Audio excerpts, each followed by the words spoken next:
जी जी। पंजाब साहित्य अकादमी ਵੱਲੋਂ ਸਾਰੇ ਹਾਜ਼ਰ ਦੋਸਤਾਂ ਦਾ ਬਹੁਤ-ਬਹੁਤ ਸਵਾਗਤ। ਸਾਡੇ ਵਿਚਕਾਰ ਹਾਜ਼ਰ ਨੇ ਸਾਡੇ ਪ੍ਰਧਾਨ ਡਾਕਟਰ ਸਰਬਜੀਤ ਕੌਰ ਸੋਹਲ।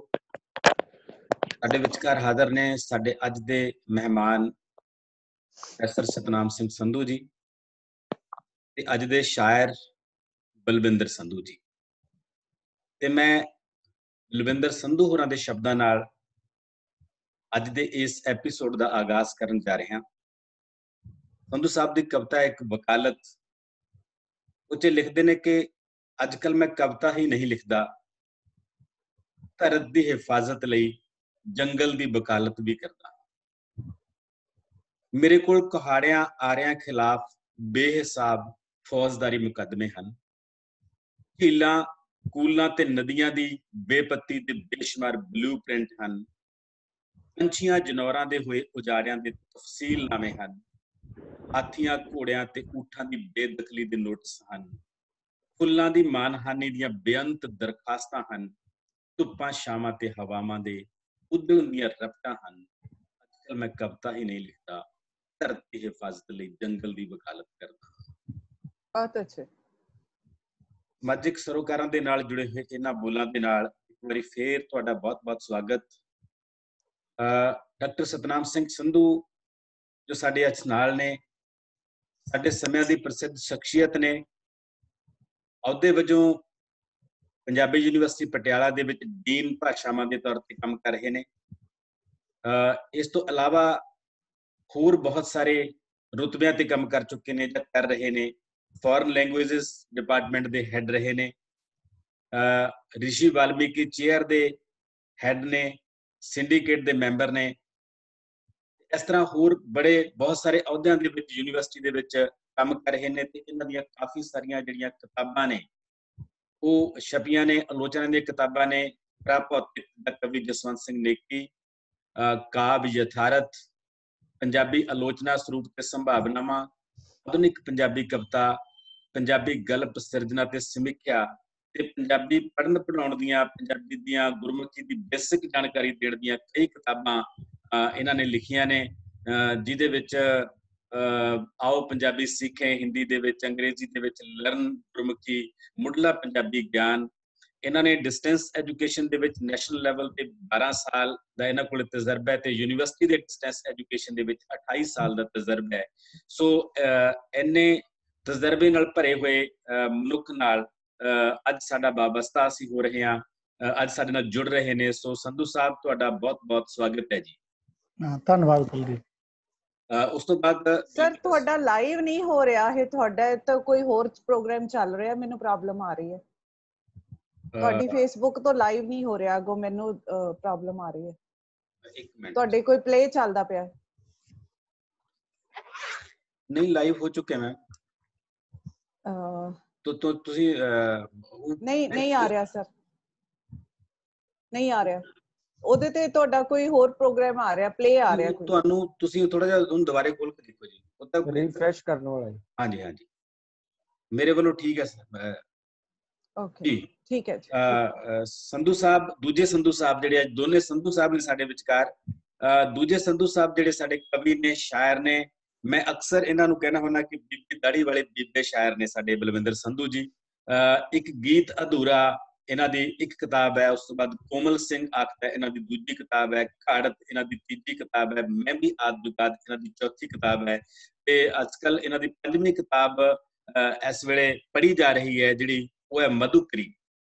ਸੋ 5 ਕਿਤਾਬਾਂ ਦੇ ਲੇਖਕ ਸ਼ਾਇਰ ਬਲਵਿੰਦਰ ਸੰਧੂ ਸਾਡੇ ਵਿਚਕਾਰ ਨੇ। ਸੰਧੂ ਸਾਹਿਬ ਤੁਹਾਡਾ ਵੀ ਬਹੁਤ-ਬਹੁਤ ਸਵਾਗਤ ਹੈ। ਸ਼ੁਕਰੀਆ ਸਰ। ਇਸ ਤੋਂ ਪਹਿਲਾਂ ਕਿ ਆਪਾਂ ਅੱਗੇ ਤੁਰੀਏ, ਸੰਧੂ ਸਾਹਿਬ ਨੂੰ ਸੁਣੀਏ, ਦੋਨਾਂ ਸੰਧੂ ਸਾਹਿਬ ਨੂੰ ਮਾਣੀਏ, ਤੇ ਮੈਂ ਸਾਡੇ ਪ੍ਰਧਾਨ ਡਾਕਟਰ ਸਰਬਜੀਤ ਕੌਰ ਸੋਹਲ ਹੋਰਾਂ ਨੂੰ ਬੇਨਤੀ ਕਰੂੰਗਾ ਕਿ ਸਾਡੇ ਆਏ ਹੋਏ ਮਹਿਮਾਨਾਂ ਦਾ ਅਕੈਡਮੀ ਵੱਲੋਂ ਸਵਾਗਤ ਕਰਨਗੇ। ਡਾਕਟਰ ਸਰਬਜੀਤ ਕੌਰ ਸੋਹਲ ਜੀ। ਬਹੁਤ ਸ਼ੁਕਰੀਆ ਡਾਕਟਰ ਦੀਪ ਜੀ। ਬਹੁਤ ਹੀ ਸਤਿਕਾਰਤ ਡਾਕਟਰ ਸਤਨਾਮ ਸਿੰਘ ਸੰਧੂ ਜੀ ਤੇ ਸਾਡੇ ਅੱਜ ਦੇ ਸ਼ਾਇਰ ਬਲਵਿੰਦਰ ਸੰਧੂ ਜੀ, ਤੁਹਾਡਾ ਔਰ ਜਿੰਨੇ ਵੀ ਸਾਡੇ ਸਰੋਤੇ ਦਰਸ਼ਕ ਇਸ ਮੰਚ ਤੇ ਇਸ ਵੇਲੇ ਹਾਜ਼ਰ ਨੇ, ਸਾਡੇ ਨਾਲ ਜੁੜੇ ਹੋਏ ਨੇ, ਉਹਨਾਂ ਦਾ ਪੰਜਾਬ ਸਾਹਿਤ ਅਕੈਡਮੀ ਵੱਲੋਂ ਨਿੱਘਾ ਸਵਾਗਤ ਹੈ। ਸਾਡੇ ਪ੍ਰੋਗਰਾਮ ਦਾ ਅੱਜ ਇਹ 10ਵਾਂ ਦਿਨ ਹੈ ਪਹਿਲਾਂ ਤਾਂ ਲੱਗਦਾ ਸੀ ਕਿ ਪਤਾ ਨਹੀਂ ਕਿਵੇਂ ਅਸੀਂ ਇਸ ਨੂੰ ਕੰਟੀਨਿਊ ਕਰ ਪਾਵਾਂਗੇ, ਲਗਾਤਾਰਤਾ 'ਚ ਚਲਾ ਸਕਾਂਗੇ ਕਿ ਨਹੀਂ।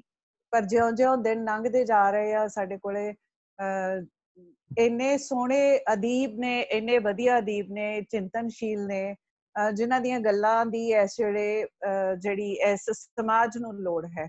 ਸੋ ਜਿੱਥੇ ਤੱਕ ਮੇਰਾ ਆਪਣਾ ਵਿਚਾਰ ਹੈ ਕਿ ਸਾਹਿਤਕਾਰ ਨੇ ਸਮਾਜ ਨੂੰ ਸੇਧ ਵੀ ਦੇਣੀ ਹੁੰਦੀ ਆ, ਲਿਖਤਾਂ ਨਾਲ ਵੀ ਤੇ ਆਪਣੇ ਵਿਹਾਰਕ ਕੰਮਾਂ ਨਾਲ ਵੀ। ਸੋ ਇਹ ਜਿਹੜਾ ਪ੍ਰੋਗਰਾਮ ਹੈ, ਇਹਦੀ ਇੱਕੋ ਹੀ ਮਨਸ਼ਾ ਹੈ ਕਿ ਇਸ ਵੇਲੇ ਸਮਾਜ ਦੇ ਵਿੱਚ ਜਿਹੜਾ ਸੰਕਟ ਕਾਲ ਹਾਲਾਤ ਚੱਲ ਰਹੇ ਨੇ, ਉਹਨਾਂ ਦੇ ਨਾਲ ਕਿਵੇਂ ਨਜਿੱਠਿਆ ਜਾਵੇ, ਕਿਵੇਂ ਸਾਹਿਤ ਨੇ ਉਸਨੂੰ ਸੇਧ ਦੇਣੀ ਆ, ਕਿਵੇਂ ਅਸੀਂ ਵਿਦਿਆਰਥੀਆਂ ਨੂੰ ਯੂਨੀਵਰਸਿਟੀਆਂ ਦੇ ਵਿੱਚ ਉਹਨਾਂ ਦੀ ਜੋ ਹਾਲਾਤ ਨੇ, ਕਿਵੇਂ ਅਸੀਂ ਉਹਨਾਂ ਦੀ ਪੜ੍ਹਾਈ ਬਾਰੇ ਗੱਲ ਕਰਦੇ ਆ। ਉਹ ਸਾਰੀਆਂ ਗੱਲਾਂ ਜਿਹੜੀਆਂ ਅਸੀਂ ਅਕਾਦਮੀ ਦੇ ਮੰਚ ਤੋਂ ਕਰਨਾ ਚਾਹ ਰਹੇ ਹਾਂ, ਔਰ ਇਹੀ ਸਾਡਾ ਅੱਜ ਦਾ ਉਦੇਸ਼ ਹੈ। ਡਾਕਟਰ ਸਤਨਾਮ ਸੰਧੂ ਜੀ ਬਾਰੇ ਕੁਲਦੀਪ ਜੀ ਨੇ ਬਹੁਤ ਸਾਰੀਆਂ ਗੱਲਾਂ ਕਹਿ ਦਿੱਤੀਆਂ, ਮੈਂ ਉਹਨਾਂ ਨੂੰ ਦੁਹਰਾਉਂਦੀ ਨਹੀਂ। ਮੈਂ ਸਾਰੀਆਂ ਗੱਲਾਂ ਦੀ ਇੱਕ ਗੱਲ ਕਹਿ ਦਿੰਦੀ ਕਿ ਬਹੁਤ ਚੰਗੇ ਇਨਸਾਨ ਨੇ। ਅਕਸਰ ਅਸੀਂ ਬਹੁਤ ਵੱਡੇ ਵੱਡੇ ਅਹੁਦਿਆਂ ਤੇ ਤਾਂ ਹੁੰਦੇ ਆ, ਪਰ ਚੰਗੇ ਇਨਸਾਨਾਂ ਦੀ ਘਾਟ ਹੁੰਦੀ ਆ।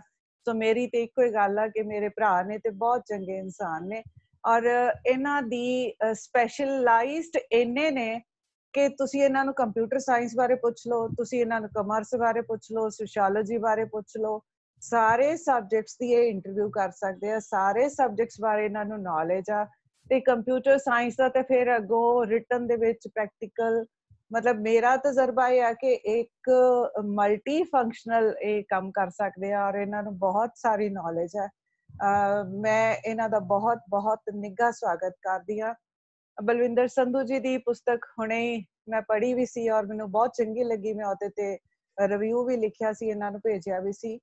ਸੋ ਸਾਡੇ ਬਹੁਤ ਅਜ਼ੀਮ ਸ਼ਾਇਰ ਨੇ, ਤੇ ਇਹਨਾਂ ਦਾ ਵੀ ਅਕਾਦਮੀ ਦੇ ਇਸ ਮੰਚ ਤੋਂ ਸਵਾਗਤ ਹੈ।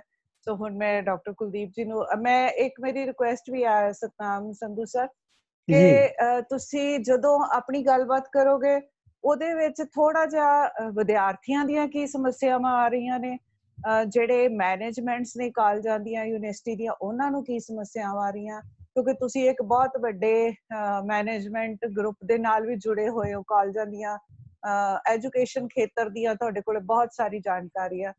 ਸੋ ਮੇਰੀ ਬੇਨਤੀ ਹੈ ਕਿ ਤੁਸੀਂ ਉਸ ਪੱਖ ਤੋਂ ਵੀ ਜਿਹੜੀਆਂ ਨਾ ਸਾਡੇ ਦਰਸ਼ਕਾਂ ਨਾਲ ਜਾਣਕਾਰੀ ਸਾਂਝੀ ਕਰੋ। ਬਹੁਤ ਬਹੁਤ ਮਿਹਰਬਾਨੀ ਜੀ ਮੈਮ। ਧੰਨਵਾਦ ਡਾਕਟਰ ਸਰਬਜੀਤ ਸੋਹਲ ਜੀ। ਤੇ ਆਪਾਂ ਇਸ ਤੋਂ ਪਹਿਲਾਂ ਕਿ ਪ੍ਰੋਫੈਸਰ ਸਤਨਾਮ ਸਿੰਘ ਸੰਧੂ ਹੋਰਾਂ ਨਾਲ ਖੁੱਲੀਆਂ ਗੱਲਾਂ ਕਰੀਏ, ਪਹਿਲਾਂ ਕਵਿਤਾ ਦੀ ਵਰਖਾ ਦੇ ਵਿੱਚ, ਕਵਿਤਾ ਦੇ ਰੰਗ ਦੇ ਵਿੱਚ ਆਪਾਂ ਰੰਗੇ ਜਾਣਾ। ਹੁਣ ਮੈਂ ਬਲਵਿੰਦਰ ਸੰਧੂ ਹੋਰਾਂ ਨੂੰ ਬੇਨਤੀ ਕਰਦਾ ਕਿ ਉਹ ਆਪਣੀ ਕਵਿਤਾ ਦੀਆਂ ਕੁਝ ਅਰਥਾਂ, ਕੁਝ ਰੰਗ ਸਾਡੇ ਨਾਲ ਸਾਂਝੇ ਕਰਨ। 5-6 ਮਿੰਟਾਂ ਦੇ ਵਿੱਚ ਆਪਣੀ ਜਿਹੜੀ ਕਵਿਤਾਵਾਂ ਨੇ ਉਹ ਸਾਨੂੰ ਸੁਣਾਉਣ। ਬਲਵਿੰਦਰ ਸੰਧੂ ਜੀ। ਹਾਂ ਡਾਕਟਰ ਸਾਹਿਬ, ਮੈਂ ਬਿਨਾਂ ਭੂਮਿਕਾ ਦੇ ਕਵਿਤਾ ਹੀ ਪੜ੍ਹਨ ਜਾ ਰਿਹਾ। ਜੀ ਜੀ ਇਰਸ਼ਾਦ। ਪਹਿਲੀ ਕਵਿਤਾ ਹੈ ਹਾ ਦਾ ਨਾਰਾ। ਜੀ। ਆਓ ਕੇ ਰੱਖੀਏ ਉਹਨਾਂ ਹਿੱਤ ਵੀ ਕੋਈ ਪਾਠ, ਕਰੀਏ ਉਹਨਾਂ ਨਮਿਤ ਵੀ ਅਰਦਾਸ, ਜੋ ਸਾਡੀ ਗਤੀ ਪ੍ਰਗਤੀ ਤੇ ਭੁੱਖ ਖਾਤਰ ਆਪਣੇ ਬਾਲ ਪਰਿਵਾਰ ਵਾਰ ਗਏ, ਸਾਡੇ ਲਾਂਘਿਆਂ ਦੇ ਵਿਸਥਾਰ ਲਈ ਖੁਦ ਨੂੰ ਵਾਰ ਮਾਰ ਉਜਾੜ ਗਏ। ਬੋੜ ਪਿੱਪਲ ਤੇ ਅੰਬ ਨਿੰਮ ਤੇ ਕਿਕਰਾਂ, ਕਿਸ ਕਿਸ ਦਾ ਜ਼ਿਕਰ ਕਰਾਂ, ਕਿਹਦਾ ਕਿਹਦਾ ਮੈਂ ਨਾਂ ਲਵਾਂ। ਜੋ ਤੱਤੇ ਪੈਂਟਾਂ ਚ ਸਾਡੀ ਪਨਾਹ ਗਾਹ ਬਣੇ, ਧੁੱਪਾਂ ਲੂਆਂ ਸਿਰ ਛਾਂ ਬਣੇ, ਸਾਡੀਆਂ ਪਹਿਰੇਦਾਰੀਆਂ ਸੇਵਾਦਾਰੀਆਂ ਲਈ ਕੰਧਾਂ ਛੱਤਾਂ ਗਹਿ ਚਿਣੇ। ਕਿਆ ਬਾਤ ਹੈ। ਸਾਡੀ ਉਮਰੇ ਦਰਾਜ਼ ਦੇ ਕਾਜ਼ ਖਾਤਰ ਕਦੇ ਸੂਲੀ ਚੜੇ ਕਦੇ ਹਵਨ ਬਲੇ, ਜਿਨ੍ਹਾਂ ਬੇਜ਼ੁਬਾਨਾਂ ਦੀਨ ਇਮਾਨਾ, ਮਾਪੇ ਕਮਾਪੇ ਨਾ ਹੋਣ ਦਾ ਧਰਮ ਪਾਲਿਆ, ਸਾਡੇ ਵਾਂਗ ਨਾ ਪੁੱਤ ਕਪੁੱਤ ਹੋਣ ਦਾ ਜ਼ਫਰ ਜਾਲਿਆ। ਆਰਿਆਂ ਦੇ ਚੀਰ ਹੇਠ ਵੀ ਵਿਚਾਰਿਆਂ ਨਾਲ ਸੀ ਕੀਤੀ, ਕੀ ਆਖੀਏ ਪਿਆਰਿਆਂ ਨਾਲ ਕੀ ਬੀਤੀ, ਰੱਖੀਏ ਉਹਨਾਂ ਹਿੱਤ ਵੀ ਕਦੇ ਪਾਠ, ਕਰੀਏ ਉਹਨਾਂ ਨਿਮਿਤ ਵੀ ਅਰਦਾਸ। ਕਿਆ ਬਾਤ ਹੈ, ਕਿਆ ਬਾਤ ਹੈ। ਰੁੱਖਾਂ ਦੀ ਅਰਦਾਸ। ਜੀ ਬਹੁਤ ਅੱਛਾ। ਅਗਲੀ ਨਜ਼ਮ ਹੈ ਸ਼ਾਪਿੰਗ ਮਾਲ ਤੇ ਕੀੜੀਆਂ। ਜੀ। ਕੀੜੀਆਂ ਹੁਣ ਕਿਵੇਂ ਚੜਨਗੀਆਂ ਸ਼ਾਪਿੰਗ ਮਾਲ ਦੀਆਂ ਵੱਡੀਆਂ ਤੇ ਮਰਮਰੀ ਪੌੜੀਆਂ, ਗਈਆਂ ਤਾਂ ਤੁਰ ਨਾ ਸਕਣਗੀਆਂ, ਮੂੰਹ ਦਿਸਦੇ ਸ਼ਫਾਫ ਫਰਸ਼ ਤੇ। ਜਿੱਥੇ ਵਾਰ-ਵਾਰ ਪੋਚਾ ਲੱਗਦਾ, ਸਭ ਕੁਝ ਪੈਕ ਮਿਲਦਾ, ਨਾ ਕੁਝ ਡੁੱਲਦਾ ਨਾ ਡਿੱਗਦਾ, ਕੀ ਚੁਗਣਗੀਆਂ ਵਿਚਾਰੀਆਂ ਉਹ ਕੀੜੀਆਂ। ਸਮਿਆਂ ਪਹਿਲਾਂ ਇੱਥੇ ਪੰਸਾਰੀ ਦੀ ਚੱਕੀ ਜਿਹੀ ਹੱਟੀ ਸੀ, ਵਿਚਾਰੇ ਨੂੰ ਗੁਜ਼ਾਰੇ ਜੋ ਖੱਟੀ ਸੀ। ਅਕਸਰ ਪੀਪਿਆਂ ਥੈਲਿਆਂ ਸੌਦਾ ਪੱਤਾ ਕੱਢਦਿਆਂ, ਚਿੱਬ ਖੜੱਬੀ ਤਕੜੀ ਚ ਤੋਲਦਿਆਂ, ਕੁਝ ਨਾ ਕੁਝ ਕਿਰ ਜਾਂਦਾ, ਡੁੱਲ ਜਾਂਦਾ, ਕੀੜੀਆਂ ਦੇ ਚੁਗਣ ਲਈ ਮਾੜਾ ਮੋਟਾ ਆਹਰ ਬਣ ਜਾਂਦਾ। ਪੰਸਾਰੀ ਦੇਖਦਾ ਪਰ ਕਹਿੰਦਾ ਕੁਝ ਨਾ, ਉਲਟਾ ਰਾਮ ਦਾ ਸ਼ੁਕਰ ਕਰੇਂਦਾ। ਉਸ ਭਾਣੇ ਕੀੜੀਆਂ ਨੂੰ ਨਿਕਸੁਕ ਲੱਗਦਾ ਤਾਂ ਹੱਟੀ ਦਾ ਕਾਰੋਬਾਰ ਵਾਹ ਚੱਲਦਾ।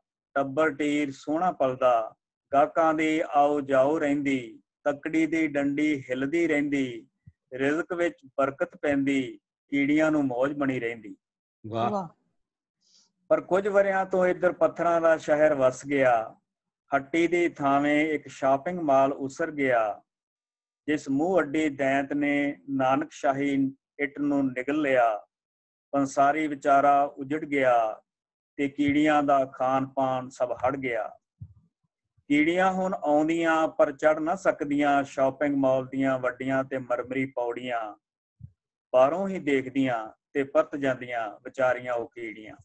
ਵਾਹ ਵਾਹ ਵਾਹ, ਬਹੁਤ ਬਹੁਤ ਵਧੀਆ ਸੰਧੂ ਸਾਹਿਬ, ਬਹੁਤ ਸੋਹਣਾ ਮੈਟਾਫਰ ਹੈ ਕੀੜੀਆਂ ਦਾ। ਅਗਲੀ ਨਜ਼ਮ ਹੈ, ਜੋ ਘੁੰਮਦਾ ਸੋ ਜੋ ਘੁੰਮਦਾ ਸੋ ਗੋਲ।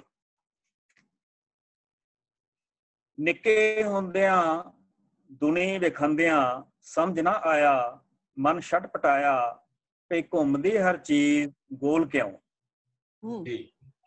ਆਟੇ ਦਾ ਪੇੜਾ, ਦੀਵੇ ਗਿਰਦ ਭੰਮੜ ਦਾ ਗੇੜਾ, ਚਕਲੇ ਤੇ ਵਿਲਦੀ ਰੋਟੀ, ਕੁੱਤੇ ਮੂੰਹ ਆਈ ਮਾਸ ਦੀ ਬੋਟੀ, ਗੱਡੀ ਦਾ ਪਹੀਆ, ਚਾਂਦੀ ਦਾ ਰੁਪਈਆ, ਘੁਮਿਆਰ ਦਾ ਚੱਕ, ਨਰਤਕੀ ਦਾ ਲੱਕ, ਝਾਂਜਰ ਦਾ ਬੋਰ, ਸਾਵਣ ਵਿੱਚ ਮੋਰ, ਧਰਤੀ ਚੰਦ ਸੂਰਜ, ਸਭ ਘੁੰਮਦੇ ਸਭ ਗੋਲ। ਤੇ ਘੁੰਮਿਆ ਜਦ ਮੈਂ ਨਾਤਿਆਂ, ਮਿੱਤਰਾਂ ਪਿੱਤਰਾਂ, ਫਰਜ਼ਾਂ ਗਰਜ਼ਾਂ ਦੁਆਲੇ, ਦੁਨੀਆ ਦੇ ਆਸ਼ਚਰਜਾਂ ਦੁਆਲੇ ਜੀ।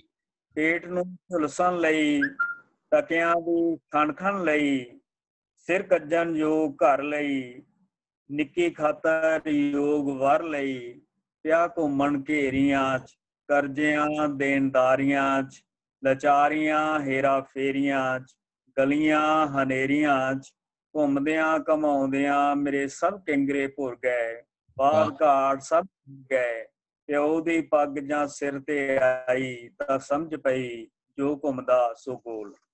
ਕਿਆ ਬਾਤ ਹੈ, ਕਿਆ ਬਾਤ ਹੈ, ਕਿਆ ਬਾਤ ਹੈ ਸੰਧੂ ਸਾਹਿਬ, ਬਹੁਤ ਬਹੁਤ ਵਧੀਆ। ਤੁਸੀਂ ਆਧੁਨਿਕ ਦੌਰ ਦੀ ਜ਼ਿੰਦਗੀ ਦੇ ਬਹੁਤ ਸਾਰੇ ਜਿਹੜੇ ਪੱਖ ਨੇ ਉਹਨਾਂ ਨੂੰ ਫੜਨ ਦੀ ਕੋਸ਼ਿਸ਼ ਕੀਤੀ ਹੈ। ਖਾਸ ਤੌਰ ਤੇ ਜਿਹੜਾ ਕੀੜੀਆਂ ਦਾ ਮੈਟਾਫਰ ਹੈ ਤੁਹਾਡਾ, ਕਿ ਕਿਵੇਂ ਵੱਡੀਆਂ ਮੱਛੀਆਂ ਸੈਂਕੜੇ ਛੋਟੀਆਂ ਮੱਛੀਆਂ ਨੂੰ ਨਿਗਲ ਜਾਂਦੀਆਂ ਨੇ, ਤੇ ਕੀੜੀਆਂ ਕੱਲੀਆਂ ਉਹ ਨਹੀਂ ਹੈਗੀਆਂ, ਕੀੜੀਆਂ ਉਹ ਲੋਕ ਨੇ ਸਾਰੇ ਜਿਹੜੇ ਇਸ ਸਿਸਟਮ ਦੇ ਹੱਥੋਂ ਪੀੜਤ ਨੇ। ਸੋ ਬਹੁਤ ਬਹੁਤ ਧੰਨਵਾਦ ਸਰ ਤੁਹਾਡਾ, ਬਹੁਤ ਬਹੁਤ ਦੁਆਵਾਂ, ਤੁਸੀਂ ਸਾਡੇ ਨਾਲ ਬਣੇ ਰਹੋ ਇਸ ਤਰ੍ਹਾਂ ਹੀ। ਹੁਣ ਅਸੀਂ ਸੰਧੂ ਸਾਹਿਬ ਪ੍ਰੋਫੈਸਰ ਸਤਨਾਮ ਸੰਧੂ ਹੋਰਾਂ ਨੂੰ ਹੌਟ ਸੀਟ ਤੇ ਲੈ ਰਹੇ ਹਾਂ। ਪਲੀਜ਼ ਉਹਨਾਂ ਨਾਲ ਅਸੀਂ ਹੁਣ ਲੰਬਾ ਸਮਾਂ ਗੱਲਬਾਤ ਕਰਾਂਗੇ। ਆਓ ਜੀ ਸੰਧੂ ਸਾਹਿਬ, ਤੁਹਾਡਾ ਇੱਕ ਵਾਰੀ ਫੇਰ ਵੈਲਕਮ ਜੀ।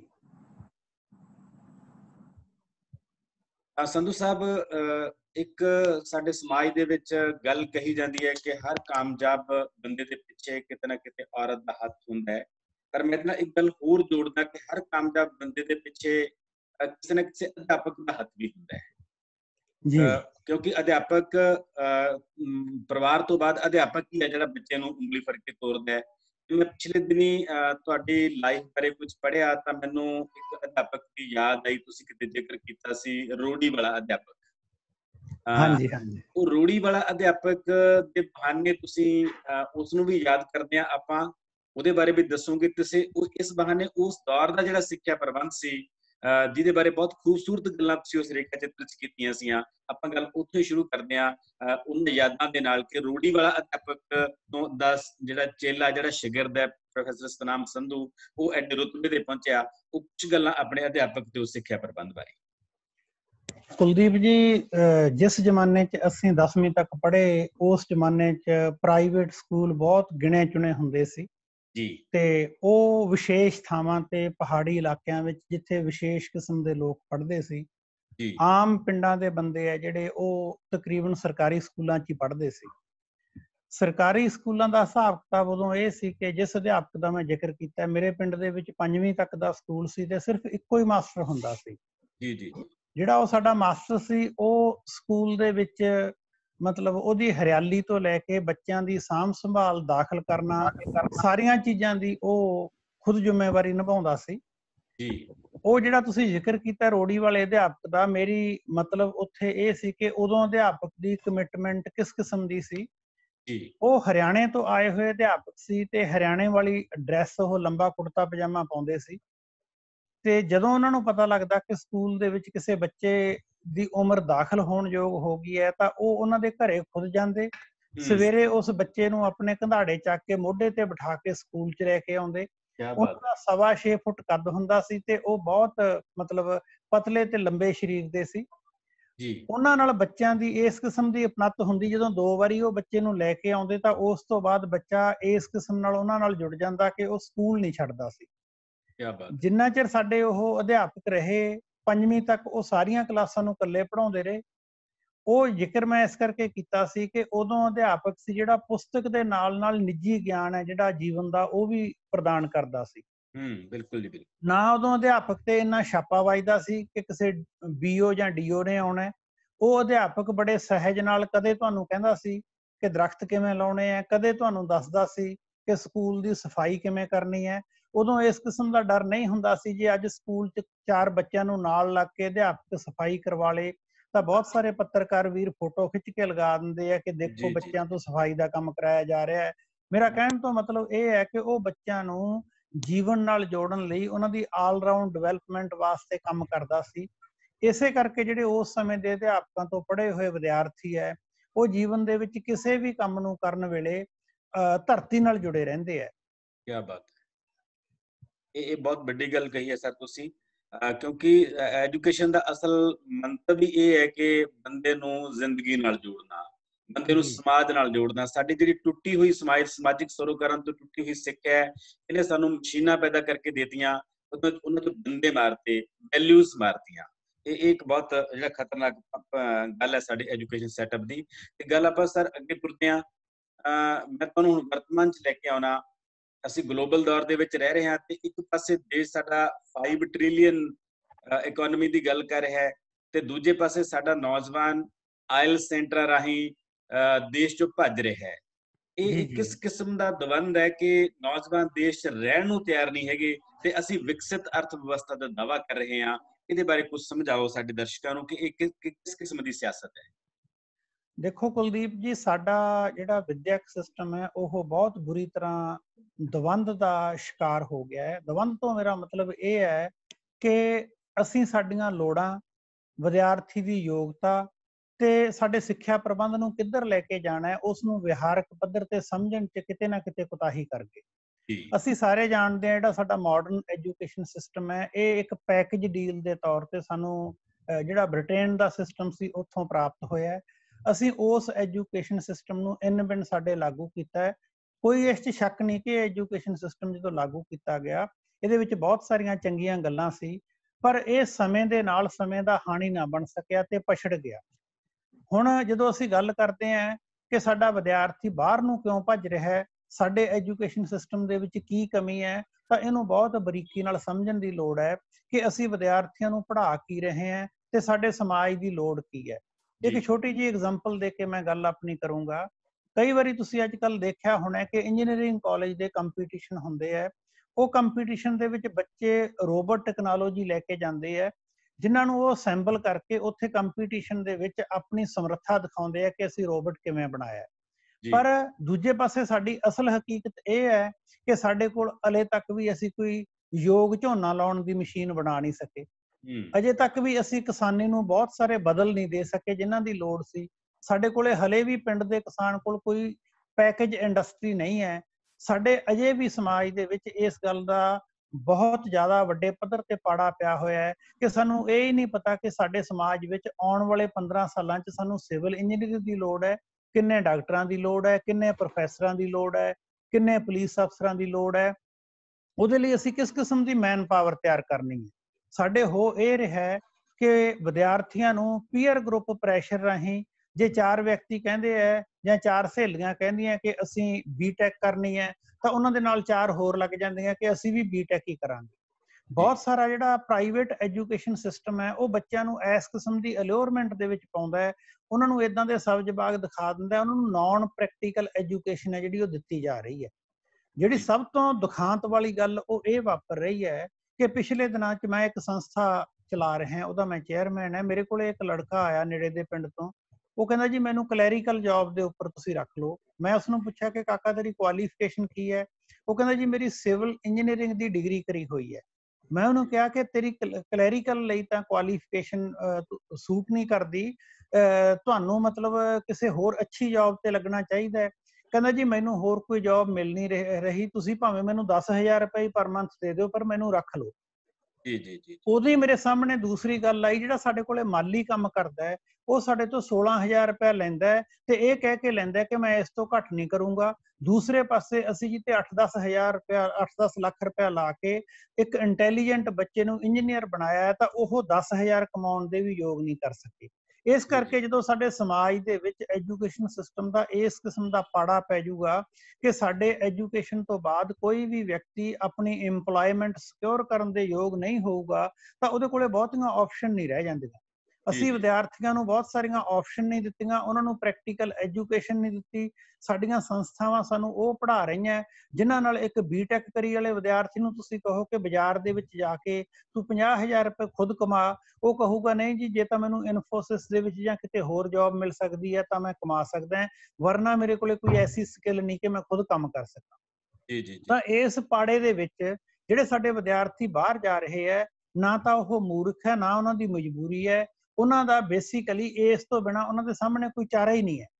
ਜਦੋਂ ਤੁਸੀਂ ਕਿਸੇ ਵਿਅਕਤੀ ਲਈ ਸਾਰੇ ਰਸਤੇ ਬਲੌਕ ਕਰ ਦਿੰਦੇ ਹੋ ਤਾਂ ਉਹ ਬੈਟਰ ਭਵਿੱਖ ਲਈ ਬਾਹਰ ਨੂੰ ਜਾਂਦਾ ਹੈ।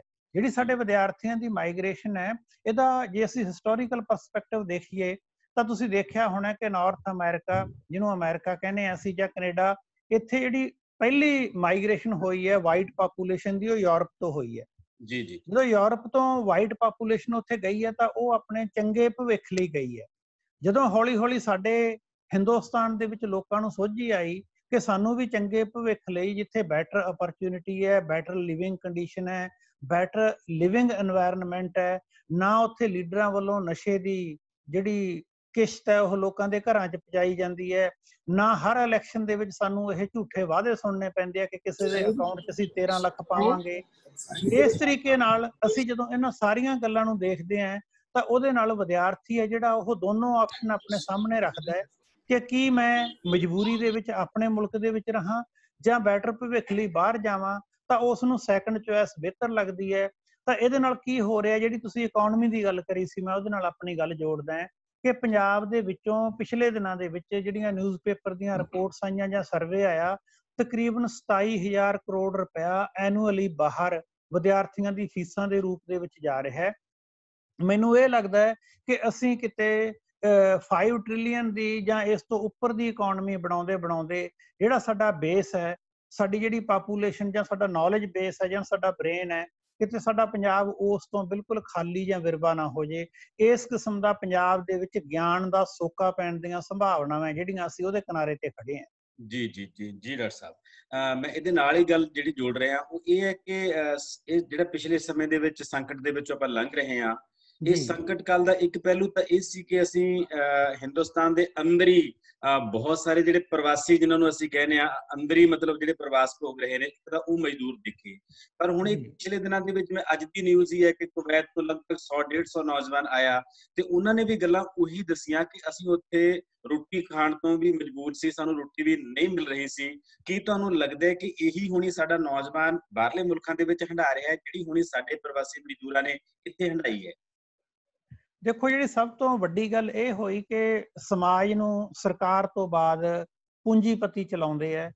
ਜਿਹੜੇ ਭਾਰਤ ਦੇ ਪੂੰਜੀਪਤੀ ਹੈ ਉਹਨਾਂ ਨੂੰ ਦੋ ਹਿੱਸਿਆਂ ਦੇ ਵਿੱਚ ਵੰਡ ਕੇ ਦੇਖਿਆ ਜਾ ਸਕਦਾ ਹੈ। ਜਿਹੜਾ ਇੱਕ ਪਹਿਲਾ ਕਾਲ ਸੀ ਸਾਡੇ ਕੋਲੇ, ਪਹਿਲੇ 50 ਸਾਲਾਂ ਦੇ ਵਿੱਚ ਸਾਡੇ ਪੂੰਜੀਪਤੀ ਸੀ, ਉਹ ਉਦਯੋਗਪਤੀ ਸੀ।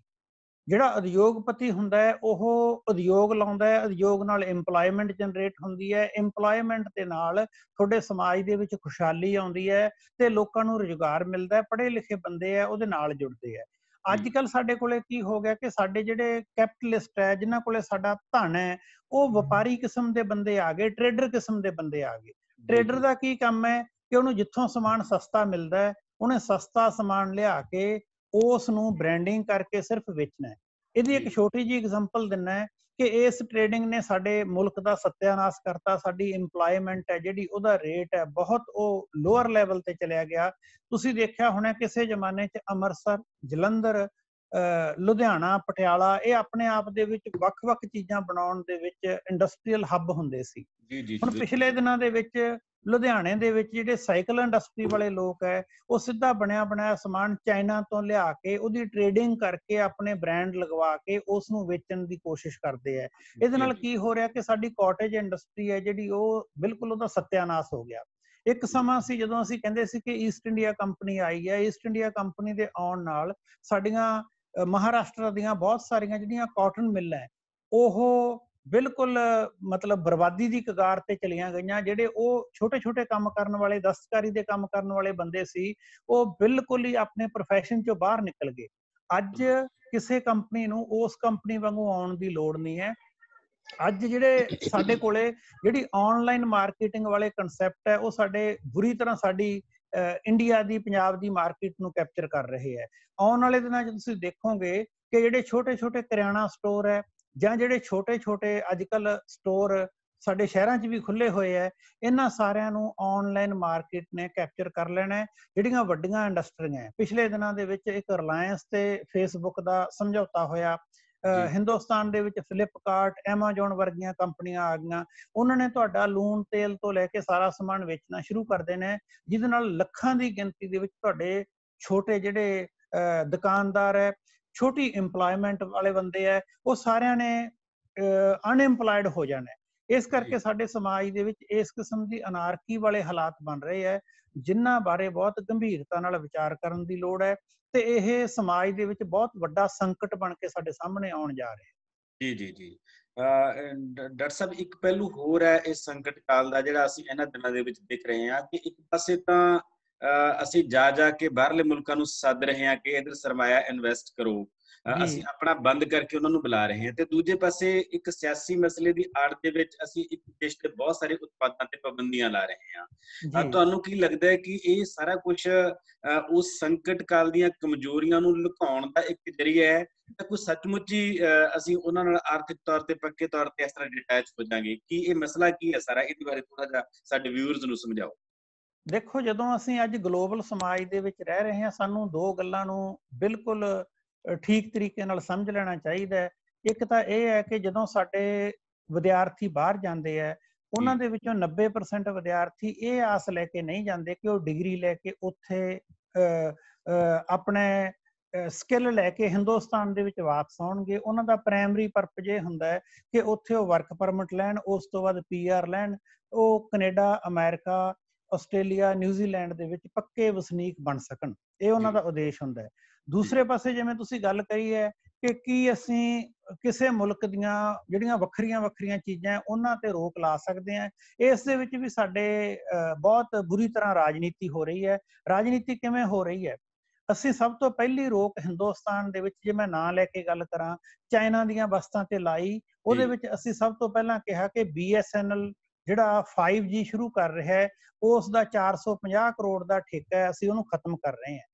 ਇਸ ਠੇਕੇ ਨੂੰ ਖਤਮ ਕਰਨ ਨਾਲ ਕੀ ਹੋਣਾ ਹੈ ਕਿ ਇਹਦੇ ਪੈਰਲਲ ਜਿਹੜਾ ਵਪਾਰੀ, ਸਭ ਤੋਂ ਵੱਡਾ ਵਪਾਰੀ ਹਿੰਦੁਸਤਾਨ ਦਾ ਅੱਜ ਰਿਲਾਇੰਸ ਬੈਠਾ ਹੈ, ਉਸਨੇ 5G ਨੂੰ ਲਾਂਚ ਕਰਨਾ ਹੈ। ਉਸਨੇ ਇੱਕ ਵਾਰੀ ਵੀ ਨਹੀਂ ਕਿਹਾ ਕਿ ਮੈਂ ਚਾਈਨਾ ਦਾ ਸਮਾਨ ਨਹੀਂ ਖਰੀਦੂੰਗਾ। ਇਸ ਕਰਕੇ ਕੀ ਹੋ ਰਿਹਾ ਹੈ ਕਿ ਇੱਕ ਪਾਸੇ ਤਾਂ ਅਸੀਂ BSNL ਵਰਗਾ ਜਿਹੜਾ ਪਹਿਲਾਂ ਘਾਟੇ 'ਚ ਚੱਲ ਰਿਹਾ ਪਬਲਿਕ ਸੈਕਟਰ, ਉਹਦੀ ਸੰਘੀ ਘੁੱਟਤੀ। ਦੂਜੇ ਪਾਸੇ ਇਨਡਾਇਰੈਕਟਲੀ ਜਿਹੜਾ ਸਾਡੇ ਕੋਲੇ ਉਹਦਾ ਕੰਪੀਟੀਟਰ ਹੈ, ਅਸੀਂ ਉਹਨੂੰ ਐਜ ਦੇਤਾ ਕਿ ਤੂੰ, ਤੇਰੇ ਲਈ ਪਲੇਗਰਾਊਂਡ ਖੁੱਲ੍ਹਾ ਹੈ, ਤੁਸੀਂ ਜੋ ਮਰਜ਼ੀ ਕਰੋ। ਅਸੀਂ ਠੇਕੇ ਕਿਹਦੇ ਰੱਦ ਕਰ ਰਹੇ ਹਾਂ? BSNL ਦੇ ਰੱਦ ਕਰ ਰਹੇ ਹਾਂ, ਰੇਲਵੇ ਦੇ ਰੱਦ ਕਰ ਰਹੇ ਹਾਂ, ਜਾਂ ਇਸ ਕਿਸਮ ਦੀਆਂ ਹੋਰ ਚੀਜ਼ਾਂ ਦੇ ਰੱਦ ਕਰ ਰਹੇ ਹਾਂ। ਪਰ ਜੇ ਅਸੀਂ ਗਲੋਬਲ ਮਾਰਕੀਟ ਦੇ ਵਿੱਚ ਰਹਿਣਾ ਹੈ, ਇਹ ਕਤਈ ਸੰਭਵ ਨਹੀਂ ਹੈ ਕਿ ਅਸੀਂ ਉਹ ਸਮਾਨ ਨੂੰ ਖਰੀਦਣ ਤੋਂ ਬਚ ਸਕੀਏ। ਜਦੋਂ ਤੁਸੀਂ ਆਨਲਾਈਨ ਪਰਚੇਜ਼ ਕਰਨਾ ਹੈ, ਫਾਰ ਐਗਜ਼ਾਮਪਲ ਮੈਂ ਇੱਕ ਉਦਾਹਰਨ ਦਿੰਦਾ ਹੈ, ਤੁਹਾਨੂੰ 100 ਰੁਪਏ ਦਾ ਹਿੰਦੁਸਤਾਨ ਦੇ ਵਿੱਚ ਚਾਈਨਾ ਦਾ ਬਣਿਆ ਹੋਇਆ ਆਨਲਾਈਨ ਪੰਪ ਮਿਲਦਾ ਹੈ ਸਾਈਕਲ 'ਚ ਹਵਾ ਭਰਨ ਵਾਲਾ। ਜੇ ਸਾਡਾ ਇੰਡਸਟਰੀਲਿਸਟ ਸਾਨੂੰ 80 ਰੁਪਏ 'ਚ ਦੇਊਗਾ ਤਾਂ ਅਸੀਂ ਖੁਸ਼ ਹੋ ਕੇ ਖਰੀਦਾਂਗੇ ਤੇ ਸਾਡੀ ਦੇਸ਼ ਭਗਤੀ ਵੀ ਚਮਕੂਗੀ। ਜੇ ਸਿਰਫ ਸਾਨੂੰ ਦੇਸ਼ ਭਗਤੀ ਦੀ ਪਾਣ ਦੇ ਕੇ ਕੋਈ ਹੋਰ ਰਿਲਾਇੰਸ ਜਾਂ ਵੱਡੀ ਕੰਪਨੀ ਸਾਨੂੰ 200 ਰੁਪਏ ਦਾ ਪੰਪ ਵੇਚਣ ਨੂੰ ਫਿਰੂਗੀ ਤਾਂ ਦੇਸ਼ ਭਗਤੀ ਕਈ ਵਾਰੀ ਜੇਬ ਤੇ ਭਾਰੂ ਪੈਣ ਲੱਗ ਜਾਂਦੀ ਹੈ। ਲੋਕ ਐਸਾ ਨਹੀਂ ਕਰਨਗੇ। ਇਸ ਕਰਕੇ ਇਹ ਸੰਭਵ ਨਹੀਂ ਹੈ। ਇਹ ਐਵੇਂ ਯੂਟੋਪੀਆ ਖੜਾ ਕੀਤਾ ਜਾ ਰਿਹਾ ਹੈ। ਜੇ ਅਸੀਂ ਕੰਪੀਟੀਸ਼ਨ ਦੇ ਵਿੱਚ ਆਉਣਾ ਹੈ ਤਾਂ ਸਾਨੂੰ ਜਿਹੜੀਆਂ ਚੀਜ਼ਾਂ ਅਸੀਂ ਬੈਨ ਕਰ ਰਹੇ ਹਾਂ ਉਹਦੇ ਪੈਰਲਲ ਸਾਡੀਆਂ ਵਸਤੂਆਂ ਬਣਾਉਣੀਆਂ ਪੈਣਗੀਆਂ। ਸਾਡੇ ਘਰਾਂ ਦੇ ਵਿੱਚ 90% ਜਿਹੜਾ ਸਮਾਨ ਹੈ ਉਹ ਚਾਈਨਾ ਦਾ ਆ ਰਿਹਾ ਹੈ। ਸਾਡੇ ਬਣਾਏ ਜਾਣ ਵਾਲੇ ਮਕਾਨਾਂ ਦੇ ਪੱਖਿਆਂ ਤੋਂ ਲੈ ਕੇ ਸਵਿੱਚ, ਉਸ ਦੇ ਵਿੱਚ ਜਿੰਨਾ ਸੈਨੇਟਰੀ ਦਾ ਲੱਗਣ ਵਾਲਾ ਸਮਾਨ, ਬਿਜਲੀ ਦੇ ਸਵਿੱਚ ਤੇ ਹੋਰ ਕਿੰਨਾ ਹੀ ਕੁਛ, ਈਵਨ ਦੈਨ ਸਾਡੀਆਂ ਜਿਹੜੀਆਂ ਨੈਸ਼ਨਲ ਹਾਈਵੇ ਆ ਉਹਨਾਂ ਦੇ ਠੇਕੇ, ਈਵਨ ਦੈਨ ਪੰਜਾਬ ਦੇ ਵਿੱਚ ਜਿਹੜੇ ਸਾਡੇ ਬਿਜਲੀ ਉਤਪਾਦਨ ਵਾਲੇ ਵੱਡੇ ਵੱਡੇ ਯੂਨਿਟ ਲੱਗੇ ਆ ਉਹਨਾਂ ਦੇ ਵਿੱਚ ਵੀ ਚਾਈਨਾ ਟੈਕਨੋਲੋਜੀ ਲੱਗੀ ਹੋਈ ਹੈ। ਸਾਡਾ ਸੋਲਰ ਸਿਸਟਮ ਉਸ ਤੇ ਡਿਪੈਂਡ ਹੈ। ਇਹ ਅਸੀਂ ਤਾਂ ਐਡੀ ਵੱਡੀ ਮੱਲ ਮਾਰਨ ਵਾਲੀ ਗੱਲ ਕਰ ਸਕਦੇ ਹਾਂ ਜੇ ਅਸੀਂ ਉਹਦੇ ਪੈਰਲਲ ਵੱਡੀਆਂ ਕੰਪਨੀਆਂ ਦੇ ਇਹ ਰੱਖਾਂਗੇ ਕਿ ਇਹ ਸਮਾਨ ਚਾਈਨਾ ਦਾ, ਇਸ ਨੂੰ ਤੁਸੀਂ ਨਾ ਖਰੀਦੋ। ਸਾਡਾ ਇੰਡਸਟਰੀਲਿਸਟ ਕਹੂਗਾ ਕਿ ਆਹ ਸਮਾਨ ਉਸ ਤੋਂ ਸਸਤਾ ਮੈਂ ਤੁਹਾਨੂੰ ਦੇ ਰਿਹਾ ਤੇ ਤੁਸੀਂ ਹਿੰਦੁਸਤਾਨੀ ਬਣ ਕੇ ਮੇਰਾ ਸਮਾਨ ਖਰੀਦੋ। ਇਸ ਕਰਕੇ ਮੈਨੂੰ ਇਹ ਲੱਗਦਾ ਕਿ ਲੀਡਰ ਸਿਰਫ ਕਦੇ ਜਦੋਂ ਜੀ ਕਰਦਾ ਹੈ ਉਦੋਂ ਜੱਫੀ ਪਾ ਕੇ ਝੂਲਾ ਇਕੱਠੇ ਝੂਲ ਲੈਂਦੇ ਹੈ, ਜਦੋਂ ਉਹਨਾਂ ਦਾ ਜੀ ਕਰਦਾ ਉਦੋਂ ਕਹਿੰਦੇ ਆ ਕਿ ਨਹੀਂ ਅਸੀਂ ਉਹਨਾਂ ਨੂੰ ਲੋਹੇ ਦੇ ਚਨੇ ਚਬਾ ਦਿਆਂਗੇ। ਮੈਨੂੰ ਲੱਗਦਾ ਕਿ ਬਿਆਨਾਂ ਨਾਲੋਂ ਸਾਨੂੰ ਪ੍ਰੈਕਟੀਕਲ ਹੋਣਾ ਚਾਹੀਦਾ ਹੈ। ਤੇ ਅੱਜ ਦਾ ਜਿਹੜਾ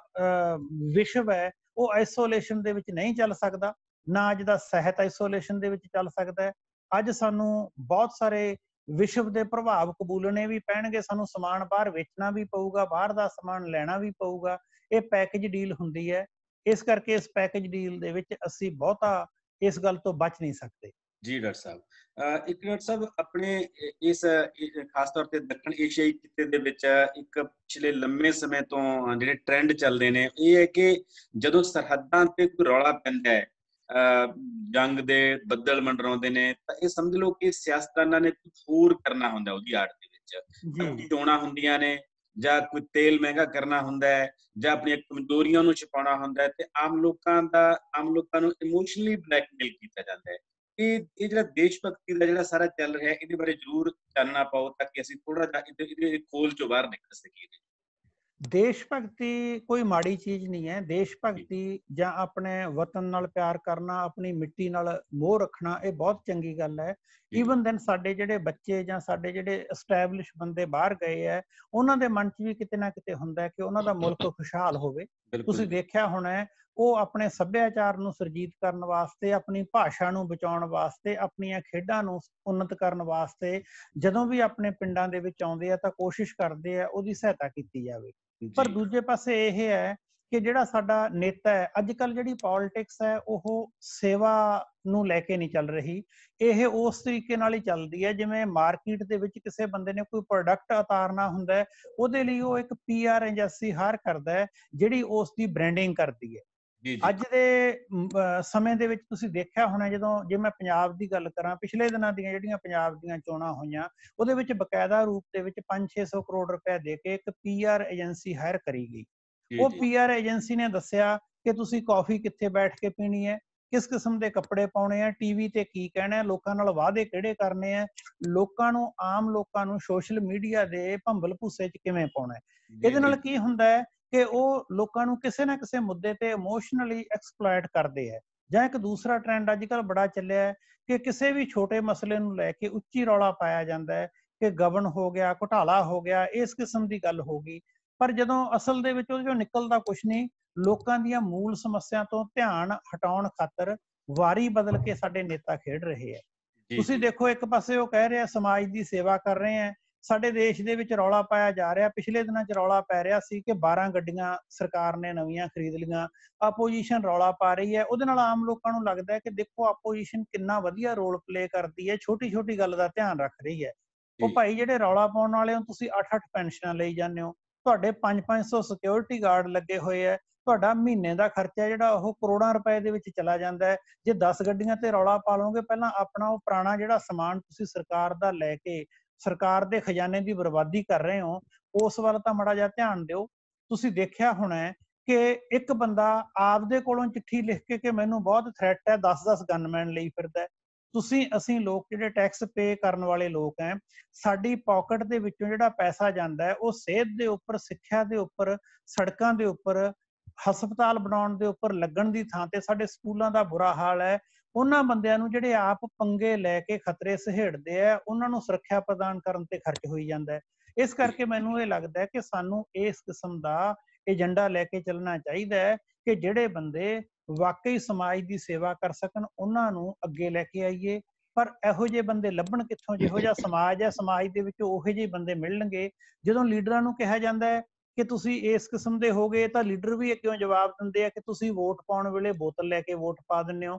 ਇਸ ਕਰਕੇ ਕੱਲਾ ਇੱਕ ਪਾਸਾ ਹੀ ਕਰਪਟ ਨਹੀਂ ਹੈ, ਵੋਟ ਪਾਉਣ ਵਾਲੇ ਵੀ ਕਰਪਟ ਹੈ। ਇਸ ਕਰਕੇ ਓਵਰਆਲ ਸਮਾਜ ਦੇ ਸੁਧਾਰ ਕਰੇ ਬਿਨਾਂ, ਕੱਲੀ ਰਾਸ਼ਟਰੀ ਭਾਵਨਾ ਦੀ ਪਾਣ ਦੇ ਕੇ ਜਾਂ ਕੱਲੇ ਰਾਸ਼ਟਰੀ ਗੀਤ ਗਾ ਕੇ ਸਮਾਜ 'ਚ ਸੁਧਾਰ ਨਹੀਂ ਹੋਣਾ।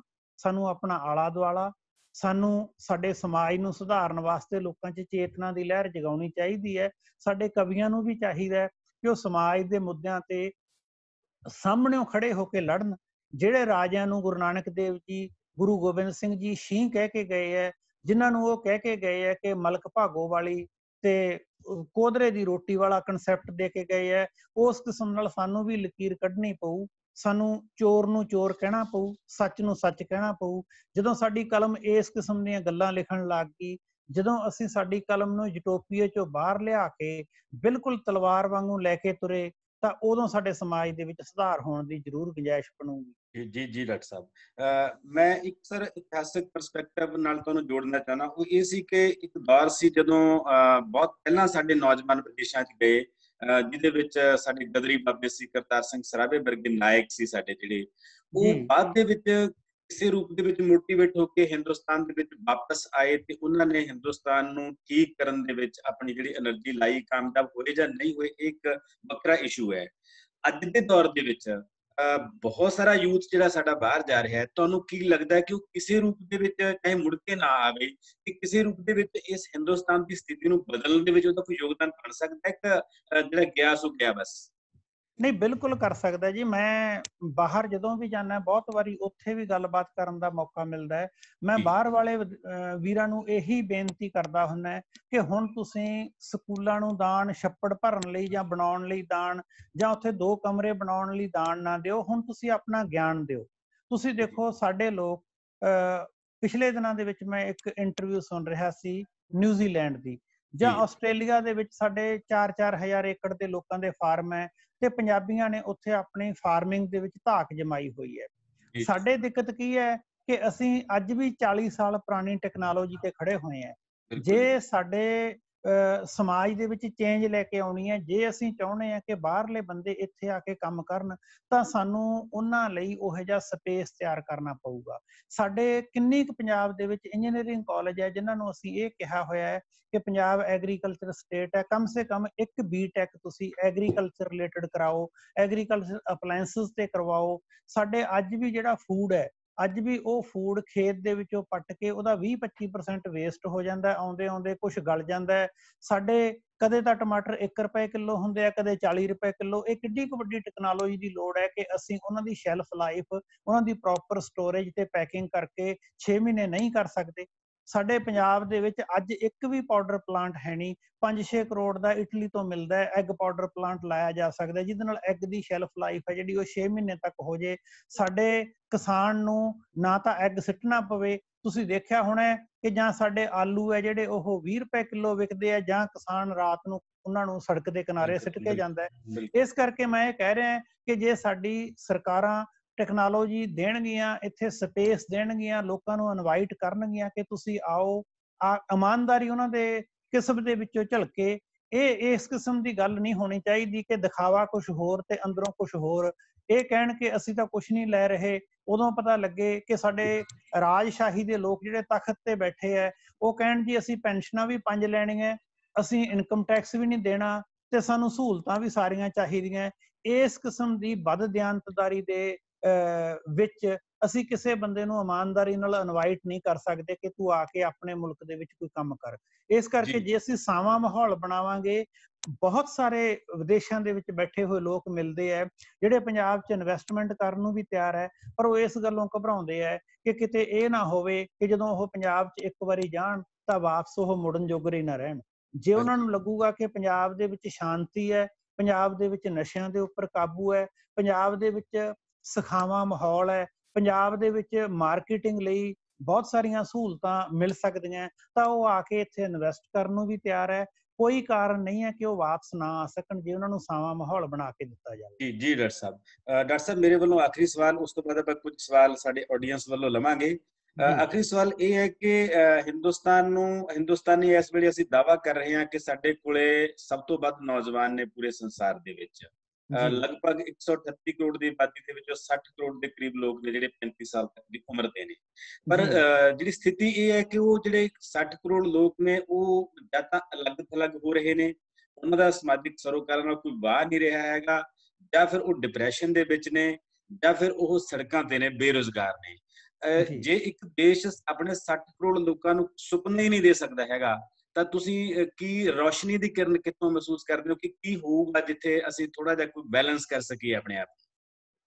ਕੁਲਦੀਪ ਜੀ, ਹਿੰਦੁਸਤਾਨ ਬਹੁਤ ਖੂਬਸੂਰਤ ਮੁਲਕ ਹੈ। ਇਸ ਦੇ ਵਿੱਚ ਸਾਰੀਆਂ ਰੁੱਤਾਂ ਹੈ, ਇਸ ਦੇ ਵਿੱਚ ਹਰ ਕਿਸਮ ਦੀ ਜਿਹੜੀ ਫਸਲ ਹੈ ਉਹ ਉਗਾਈ ਜਾ ਸਕਦੀ ਹੈ, ਪਰ ਸਾਡੀ ਬਦਕਿਸਮਤੀ ਇਹ ਹੈ ਕਿ ਸਾਡੇ ਕੋਲੇ ਪਲੈਨਿੰਗ ਦੀ ਘਾਟ ਹੈ। ਮੈਂ ਇੱਕ ਐਗਜ਼ਾਮਪਲ ਤੁਹਾਨੂੰ ਦੇਵਾਂਗਾ। ਹੁਣ ਜਦੋਂ ਤੁਸੀਂ ਟੀਵੀ ਲਾਓਗੇ ਤਾਂ ਲਗਾਤਾਰ ਪਿਛਲੇ 15 ਦਿਨਾਂ ਤੋਂ ਆਉਣ ਵਾਲੇ 1.5 ਮਹੀਨੇ ਤੱਕ ਇਹੀ ਖਬਰਾਂ ਤੁਹਾਨੂੰ ਦੇਖਣ ਨੂੰ ਮਿਲਣਗੀਆਂ ਕਿ ਮਹਾਰਾਸ਼ਟਰ 'ਚ ਹੜ੍ਹ ਆ ਗਿਆ, ਯੂਪੀ 'ਚ ਹੜ੍ਹ ਆ ਗਿਆ, ਬਿਹਾਰ ਦੀਆਂ ਨਦੀਆਂ ਉਫਾਨ ਤੇ। ਇਸ ਕਿਸਮ ਦੀਆਂ ਖਬਰਾਂ ਤੁਸੀਂ ਸੁਣੋਗੇ। ਅੱਜ ਤੋਂ 6 ਮਹੀਨੇ ਬਾਅਦ ਤੁਸੀਂ ਸੁਣੋਗੇ ਕਿ ਮਹਾਰਾਸ਼ਟਰ, ਬਿਹਾਰ ਦੇ ਵਿੱਚ ਸੋਕਾ ਪੈ ਗਿਆ, ਲੋਕਾਂ ਕੋਲੇ ਪੀਣ ਵਾਲਾ ਪਾਣੀ ਹੈ ਨਹੀਂ। ਕੀ ਸਾਡੇ ਕੋਲੇ ਇੰਨੀ ਟੈਕਨੋਲੋਜੀ ਹੈ ਨਹੀਂ? ਜੇ ਸਾਡੇ ਕੋਲੇ ਇਨ ਅਬੰਡੈਂਸ ਬਹੁਤ ਮਾਤਰਾ ਦੇ ਵਿੱਚ ਪਾਣੀ ਆਉਂਦਾ ਹੈ, ਤਾਂ ਜਿੱਥੇ ਸੋਕਾ ਪੈਂਦਾ ਅਸੀਂ ਅੱਜ ਤੱਕ ਇਹੋ ਜਿਹੀ ਟੈਕਨੋਲੋਜੀ ਵਿਕਸਿਤ ਨਹੀਂ ਕਰ ਸਕੇ ਕਿ ਪਾਣੀ ਨੂੰ 3 ਮਹੀਨੇ 6 ਮਹੀਨਿਆਂ ਲਈ ਸਟੋਰ ਕਰ ਸਕੀਏ। ਇਸ ਕਰਕੇ ਮੇਰਾ ਮਤਲਬ ਇਹ ਹੈ ਕਿ ਜਦੋਂ ਅਸੀਂ ਏਜੰਡਾ ਲੈਸ ਹੈ ਤਾਂ ਉਸ ਨਾਲ ਕੁਝ ਨਹੀਂ ਬਣਨਾ। ਜੇ ਸਾਡਾ ਮੁਲਕ ਪਲੈਨਿੰਗ ਕਰਕੇ, ਜੇ ਸਾਡਾ ਮੁਲਕ ਇਸ ਡਿਫਰੈਂਟ ਸੈਕਟਰ ਬਣਾ ਕੇ, ਚਾਈਨਾ ਨੇ ਕੀ ਕੀਤਾ, ਹਿੰਦੁਸਤਾਨ 'ਚ ਬਹੁਤ ਪੋਟੈਂਸ਼ੀਅਲ ਹੈ, ਹਿੰਦੁਸਤਾਨ ਗਰੋ ਕਰ ਸਕਦਾ, ਕਰੂਗਾ ਵੀ, ਇਸ 'ਚ ਕੋਈ ਦੋ ਰਾਵਾਂ ਨਹੀਂ। ਚਾਈਨਾ ਨੇ ਕੀਤਾ ਕਿ ਉਹਨਾਂ ਨੇ ਵੱਖ-ਵੱਖ ਸੈਕਟਰ ਡਿਫਾਈਨ ਕਰ ਲਏ ਕਿ ਸਾਡੇ ਇਸ ਏਰੀਏ ਦੇ ਵਿੱਚ ਅਸੀਂ ਇਸ ਇੰਡਸਟਰੀ ਨੂੰ ਪ੍ਰਮੋਟ ਕਰਾਂਗੇ। ਇਸੇ ਤਰੀਕੇ ਨਾਲ ਸਾਡੇ ਵੀ ਇਹ ਚਾਹੀਦਾ ਹੈ ਕਿ ਜਿੱਥੇ ਜਿਹੜੀ ਵੀ ਪ੍ਰੋਡਕਟ ਹੁੰਦੀ ਹੈ, ਜਿੱਥੇ ਮੱਕੀ ਹੁੰਦੀ ਹੈ, ਜਿੱਥੇ ਕਣਕ ਹੁੰਦੀ ਹੈ, ਜਵਾਰ ਹੁੰਦੀ ਹੈ, ਜੂਟ ਹੁੰਦੀ ਹੈ, ਗੰਨਾ ਹੁੰਦਾ ਹੈ, ਉੱਥੇ ਉਸ ਪ੍ਰੋਡਕਟ ਨੂੰ ਪ੍ਰੋਸੈਸਿੰਗ ਵਾਸਤੇ ਲੋਕਲ ਲੈਵਲ ਤੇ, ਮਾਈਕਰੋ ਲੈਵਲ ਤੇ ਲੋਕਾਂ ਨੂੰ ਟੈਕਨੋਲੋਜੀ ਪ੍ਰੋਵਾਈਡ ਕੀਤੀ ਜਾਵੇ, ਉਹਨਾਂ ਨੂੰ ਸਪੋਰਟ ਸਿਸਟਮ ਦਿੱਤਾ ਜਾਵੇ, ਉਹਦੇ ਨਾਲ ਇੰਟਰਕਨੈਕਟੀਵਿਟੀ ਸਾਡੇ ਹੋਵੇ। ਇਸ ਦੇ ਨਾਲ ਕੀ ਹੋ ਸਕਦਾ ਹੈ ਕਿ ਜੇ ਇੰਨੇ ਹੱਥ ਸਾਡੇ ਕੋਲੇ ਨੌਜਵਾਨ ਕੰਮ ਕਰਨ ਵਾਲੇ ਆ, ਉਹ ਸਾਡਾ ਐਸਟ ਹੈ, ਉਹ ਸਾਡੇ ਮੁਲਕ ਨੂੰ ਕਿਤੇ ਦੀ ਕਿਤੇ ਲਿਜਾ ਸਕਦੇ ਹੈ। ਇਸ ਲਈ ਸਾਨੂੰ ਭਰਮ ਭੁਲੇਖਿਆਂ ਚੋਂ ਬਾਹਰ ਨਿਕਲਣਾ ਪਊ। ਸਾਨੂੰ ਜਾਤੀਵਾਦ ਚੋਂ, ਸਾਨੂੰ ਧਰਮ ਦੀ ਸੰਕੀਰਨਤਾ ਚੋਂ, ਸਾਨੂੰ ਸਾਡੇ ਮੁਲਕ ਦੇ ਵਿੱਚ ਬੇਈਮਾਨੀਆਂ, ਠੱਗੀਆਂ ਨੂੰ ਛੱਡ ਕੇ ਇਮਾਨਦਾਰੀ ਨਾਲ ਅੱਗੇ ਆ ਕੇ ਚੱਲਣਾ ਪਊਗਾ। ਇਹ ਸਾਨੂੰ ਚੀਜ਼ਾਂ ਤੋਂ ਬਚਣਾ ਪਊਗਾ ਕਿ ਅਸੀਂ ਇੱਕ ਜ਼ਮਾਨੇ ਤੇ ਕਹੀ ਜਾਈਏ ਕਿ ਅਸੀਂ ਵਿਦੇਸ਼ੀ ਚੀਜ਼ਾਂ ਦਾ ਬਾਈਕਾਟ ਕਰਨਾ, ਸਵਦੇਸ਼ੀ ਨੂੰ ਅਪਣਾਓ। ਮੁੜ ਕੇ ਜਦੋਂ ਸਵਦੇਸ਼ੀ ਦੀ ਬਾਬਿਆਂ ਵਾਂਗੂ, ਕਈਆਂ ਵਾਂਗੂ ਆਪਣੀ ਦੁਕਾਨ ਚੱਲ ਪੈਂਦੀ ਹੈ ਤੇ ਅਸੀਂ ਉਹ ਸਮਾਨ ਆਪ ਵੇਚੀ ਜਾਈਏ ਜਿਨ੍ਹਾਂ ਦਾ ਵਿਰੋਧ ਕਰਦੇ ਰਹੇ ਹਾਂ। ਇਸ ਕਰਕੇ ਜਦੋਂ ਸਾਡੇ ਸੇਧ ਦੇਣ ਵਾਲੇ ਵਿਅਕਤੀ, ਸਾਡੀ ਪਲੈਨਿੰਗ ਕਰਨ ਵਾਲੇ ਵਿਅਕਤੀ ਬਦਦਿਆਨਤਦਾਰੀ ਨੂੰ ਛੱਡ ਕੇ ਸਿੱਧੇ ਤਰੀਕੇ ਨਾਲ ਆਪਣੇ ਪਬਲਿਕ ਸੈਕਟਰ ਨੂੰ ਬਚਾਉਣ ਦੀ ਕੋਸ਼ਿਸ਼ ਕਰਨਗੇ, ਲੋਕਾਂ ਨੂੰ ਸਿੱਖਿਆ ਦੇਣ ਦੀ ਕੋਸ਼ਿਸ਼ ਕਰਨਗੇ, ਲੋਕਾਂ ਨੂੰ ਠੱਗਣ ਵਾਸਤੇ ਭੰਬਲ ਭੂਸੇ ਵਿੱਚ ਪਾਉਣ ਦੀ ਬਜਾਏ ਯੋਗ ਰਸਤਾ ਦਿਖਾਉਣਗੇ, ਕੋਈ ਕਾਰਨ ਨਹੀਂ ਹੈ ਕਿ ਹਿੰਦੁਸਤਾਨ ਤਰੱਕੀ ਨਾ ਕਰ ਸਕੇ। ਇਹ ਮੰਨਿਆ ਜਾਂਦਾ ਹੈ ਕਿ ਜਿਹੜੀ ਆਉਣ ਵਾਲੀ ਸਦੀ ਹੈ ਉਹ ਏਸ਼ੀਆ ਦੀ ਸਦੀ ਹੈ। ਏਸ਼ੀਆ ਦੇ ਵਿੱਚ ਬਹੁਤ ਸਾਰਾ ਪੋਟੈਂਸ਼ੀਅਲ ਹੈ, ਸਾਡੇ ਬਹੁਤ ਵੱਡੀ ਮਾਰਕੀਟ ਹੈ, ਸਾਡੇ ਲੋਕਾਂ ਦੀਆਂ ਡਿਮਾਂਡਸ ਬਹੁਤ ਘੱਟ ਹੈ, ਬਹੁਤ ਮਿਹਨਤ ਕਰ ਸਕਦੇ ਹੈ। ਇਸ ਕਰਕੇ ਜੇ ਇਹਨਾਂ ਨੂੰ ਸੇਧ ਮਿਲੀ ਤਾਂ ਸਾਡਾ ਮੁਲਕ ਹੈ ਜਿਹੜਾ, ਉਹ ਕੋਈ ਕਾਰਨ ਨਹੀਂ ਹੈ ਕਿ ਉਹ ਤਰੱਕੀ ਨਾ ਕਰ ਸਕੇ। ਜੀ ਡਾਕਟਰ ਸਾਹਿਬ, ਤੁਹਾਡੇ ਬੋਲ ਸੁਲੱਖਣੇ ਹੋਣ, ਅਸੀਂ ਫੇਰ ਸੱਚਮੁੱਚ ਉਸ ਥਾਂ ਤੇ ਆਈਏ ਜਿਹੜੇ ਥਾਂ ਤੇ ਇੰਡੀਆ ਨੂੰ ਹੋਣਾ ਚਾਹੀਦਾ ਹੈ। ਤੇ ਹੁਣ ਮੈਂ ਇਨਵਾਈਟ ਕਰਦਾ ਸਾਰੇ ਆਡੀਅנס, ਸਾਡੇ ਵਿਊਅਰਸ ਨੂੰ, ਜੇ ਉਹਨਾਂ 'ਚ ਕੋਈ ਸਵਾਲ ਹੈ। ਪਹਿਲਾਂ ਡਾਕਟਰ ਸਰਬਜੀਤ ਕੌਰ ਸੋਲ ਹੋ ਰਹੀ, ਉਹਨਾਂ ਨੂੰ ਰਿਕੁਐਸਟ ਹੈ ਕਿ ਉਹ ਕੋਈ ਗੱਲ ਕਹਿਣਾ ਚਾਹੁੰਦੇ ਨੇ, ਤੇ ਉਸ ਤੋਂ ਬਾਅਦ ਫਿਰ ਆਪਾਂ ਕੋਈ ਦੋ ਸਵਾਲ ਆਡੀਅנס ਵੱਲੋਂ ਲਵਾਂਗੇ। ਡਾਕਟਰ ਸਾਹਿਬ ਮੈਂ ਗੁਰਦਾਸਪੁਰ ਤੋਂ ਬੋਲਦਾ, ਗੁਰਮੀਤ ਸਿੰਘ ਪਾਰਾ ਜੀ। ਜੀ ਜੀ ਜੀ। ਮੈਂ ਇਹ ਜਾਣਨਾ ਚਾਹੁੰਦਾ ਕਿ ਜੇ ਕਿਸਾਨੀ ਦੀ ਜਿਹੜੀ ਹਾਲਤ ਆ ਇਹ ਸੁਧਰੂਗੀ? ਤੁਹਾਨੂੰ ਲੱਗਦਾ ਵੀ ਸੁਧਰੂਗੀ? ਜਿਹੜੀ ਹੁਣ ਮੌਜੂਦਾ ਸਰਕਾਰ ਆ ਇਹ ਸੈਂਟਰ ਲੈਵਲ ਤੇ ਇਹਦਾ ਕੋਈ ਹੱਲ ਕੱਢੂਗੀ? ਕਿਸਾਨੀ ਦੀ ਹਾਲਤ ਸੁਧਰਨ ਦੀ ਬਜਾਏ ਮੈਨੂੰ ਇਹ ਲੱਗਦਾ ਹੈ ਕਿ ਜਿਸ ਕਿਸਮ ਦਾ ਨੈਸ਼ਨਲ ਲੈਵਲ ਤੇ ਮੰਡੀਕਰਨ ਦਾ ਸਿਲਸਿਲਾ ਸ਼ੁਰੂ ਕੀਤਾ ਜਾ ਰਿਹਾ, ਇਹਦੇ ਨਾਲ ਹੋਰ ਵਿਗੜਨ ਦੀ ਸੰਭਾਵਨਾ ਬਣ ਸਕਦੀ ਹੈ। ਕਿਉਂਕਿ ਹੋਣ ਕੀ ਜਾ ਰਿਹਾ ਹੈ ਤੇ ਹੋਣਾ ਕੀ ਚਾਹੀਦਾ ਸੀ। ਹੁਣ ਇਹ ਜਾ ਰਿਹਾ ਹੈ ਕਿ ਜਿਹੜੀਆਂ ਛੋਟੀਆਂ ਮੰਡੀਆਂ ਉਹਨਾਂ ਦੇ ਵਿੱਚ ਜਿਹੜਾ MSP ਸਾਡਾ ਹੈ ਇਸ ਨੂੰ ਖਤਮ ਕੀਤਾ ਜਾਵੇ। ਪਿਛਲੇ ਦਿਨਾਂ ਦੇ ਵਿੱਚ ਇੱਕ ਸ਼ਾਂਤਾ ਕੁਮਾਰ ਕਮੇਟੀ ਬਣਾਈ ਸੀ। ਜਿਹੜੀ ਸ਼ਾਂਤਾ ਕੁਮਾਰ ਕਮੇਟੀ ਸੀ ਉਹਨੇ ਰਿਪੋਰਟ ਦਿੱਤੀ ਸੀ ਕਿ ਹੌਲੀ ਹੌਲੀ ਸਾਡਾ ਜਿਹੜਾ ਮਿਨੀਮਮ ਸਪੋਰਟ ਪ੍ਰਾਈਸ ਹੈ ਉਹਨੂੰ ਖਤਮ ਕੀਤਾ ਜਾਵੇ। ਜਦੋਂ ਮਿਨੀਮਮ ਸਪੋਰਟ ਪ੍ਰਾਈਸ ਖਤਮ ਹੋ ਗਿਆ ਤਾਂ ਸਾਡੇ ਹਾਲਾਤ ਹੈ ਜਿਹੜੇ ਉਹ ਵੱਧ ਤੋਂ ਬਦਤਰ ਹੋ ਜਾਣਗੇ। ਪਿਛਲੇ ਦਿਨਾਂ ਦੀ ਖਬਰ ਹੈ ਕਿ ਹੁਸ਼ਿਆਰਪੁਰ ਦੇ ਵਿੱਚ ਜਿਹੜੀ 1600-1700 ਰੁਪਇਆ ਮੱਕੀ ਦਾ ਮਿਨੀਮਮ ਸਪੋਰਟ ਪ੍ਰਾਈਸ ਹੈ ਉਹ 600 ਰੁਪਏ 700 ਰੁਪਏ ਤੇ ਵਿਕ ਰਹੀ ਸੀ। ਜਿੰਨਾ ਚਿਰ ਤੱਕ ਸਾਡੀ ਕਣਕ ਹੈ ਜਿਹੜੀ ਇਹਦੇ ਬਾਰੇ ਜਾਂ ਸਾਡੇ ਝੋਨੇ ਬਾਰੇ ਇਹ ਕਨਸੈਪਟ ਚੇਂਜ ਨਹੀਂ ਹੁੰਦਾ ਵੀ ਮੰਡੀ 'ਚ ਸਿੱਟ ਕੇ ਆਉਣੀ ਹੈ, ਸਾਡੇ ਮਾਈਕਰੋ ਲੈਵਲ ਦੇ ਯੂਨਿਟ ਕਿਸਾਨੀ ਨੂੰ ਲਾ ਕੇ ਦੇਣੇ ਚਾਹੀਦੇ ਹੈ। ਹੋਰ ਸਕੀਮਾਂ ਕਾਰਡਾਂ ਦੇ ਰੰਗ ਬਦਲ ਕੇ ਲੋਕਾਂ ਨੂੰ ਸਹਾਇਤਾ ਦੇਣ ਦੇ ਨਾਂ ਤੇ ਕਿਸਾਨਾਂ ਦੀ ਦੁੱਗਣੀ ਆਮਦਨ ਕਰਨ ਦੇ ਲਾਰਿਆਂ ਦੀ ਬਜਾਏ ਜਿੰਨਾ ਚਿਰ ਅਸੀਂ ਪਿੰਡ ਲੈਵਲ ਤੇ ਇੰਡਸਟਰੀ ਨਹੀਂ ਲਾਉਂਦੇ, ਪਿੰਡ 'ਚੋਂ ਕਿਸਾਨ ਦਾ ਆਟਾ ਪੈਕ ਹੋ ਕੇ ਨਹੀਂ ਜਾਂਦਾ, ਚੌਲ ਪੈਕ ਹੋ ਕੇ ਨਹੀਂ ਜਾਂਦੇ, ਉਸ ਨੂੰ ਇਸ ਕਿਸਮ ਦੀ ਸਹੂਲਤ ਨਹੀਂ ਮਿਲਦੀ ਕਿ ਉਸ ਦਾ ਆਟਾ ਜਾਂ ਚੌਲ ਸਿੱਧੇ ਸ਼ਹਿਰ ਦੀ ਮੰਡੀ ਦੇ ਵਿੱਚ ਵਿਕ ਸਕਣ, ਬਾਹਰ ਐਕਸਪੋਰਟ ਹੋ ਸਕਣ, ਉਹਨਾਂ ਚਿਰ ਤੱਕ ਬਹੁਤੀ ਗੁੰਜਾਇਸ਼ ਹੈ ਨਹੀਂ।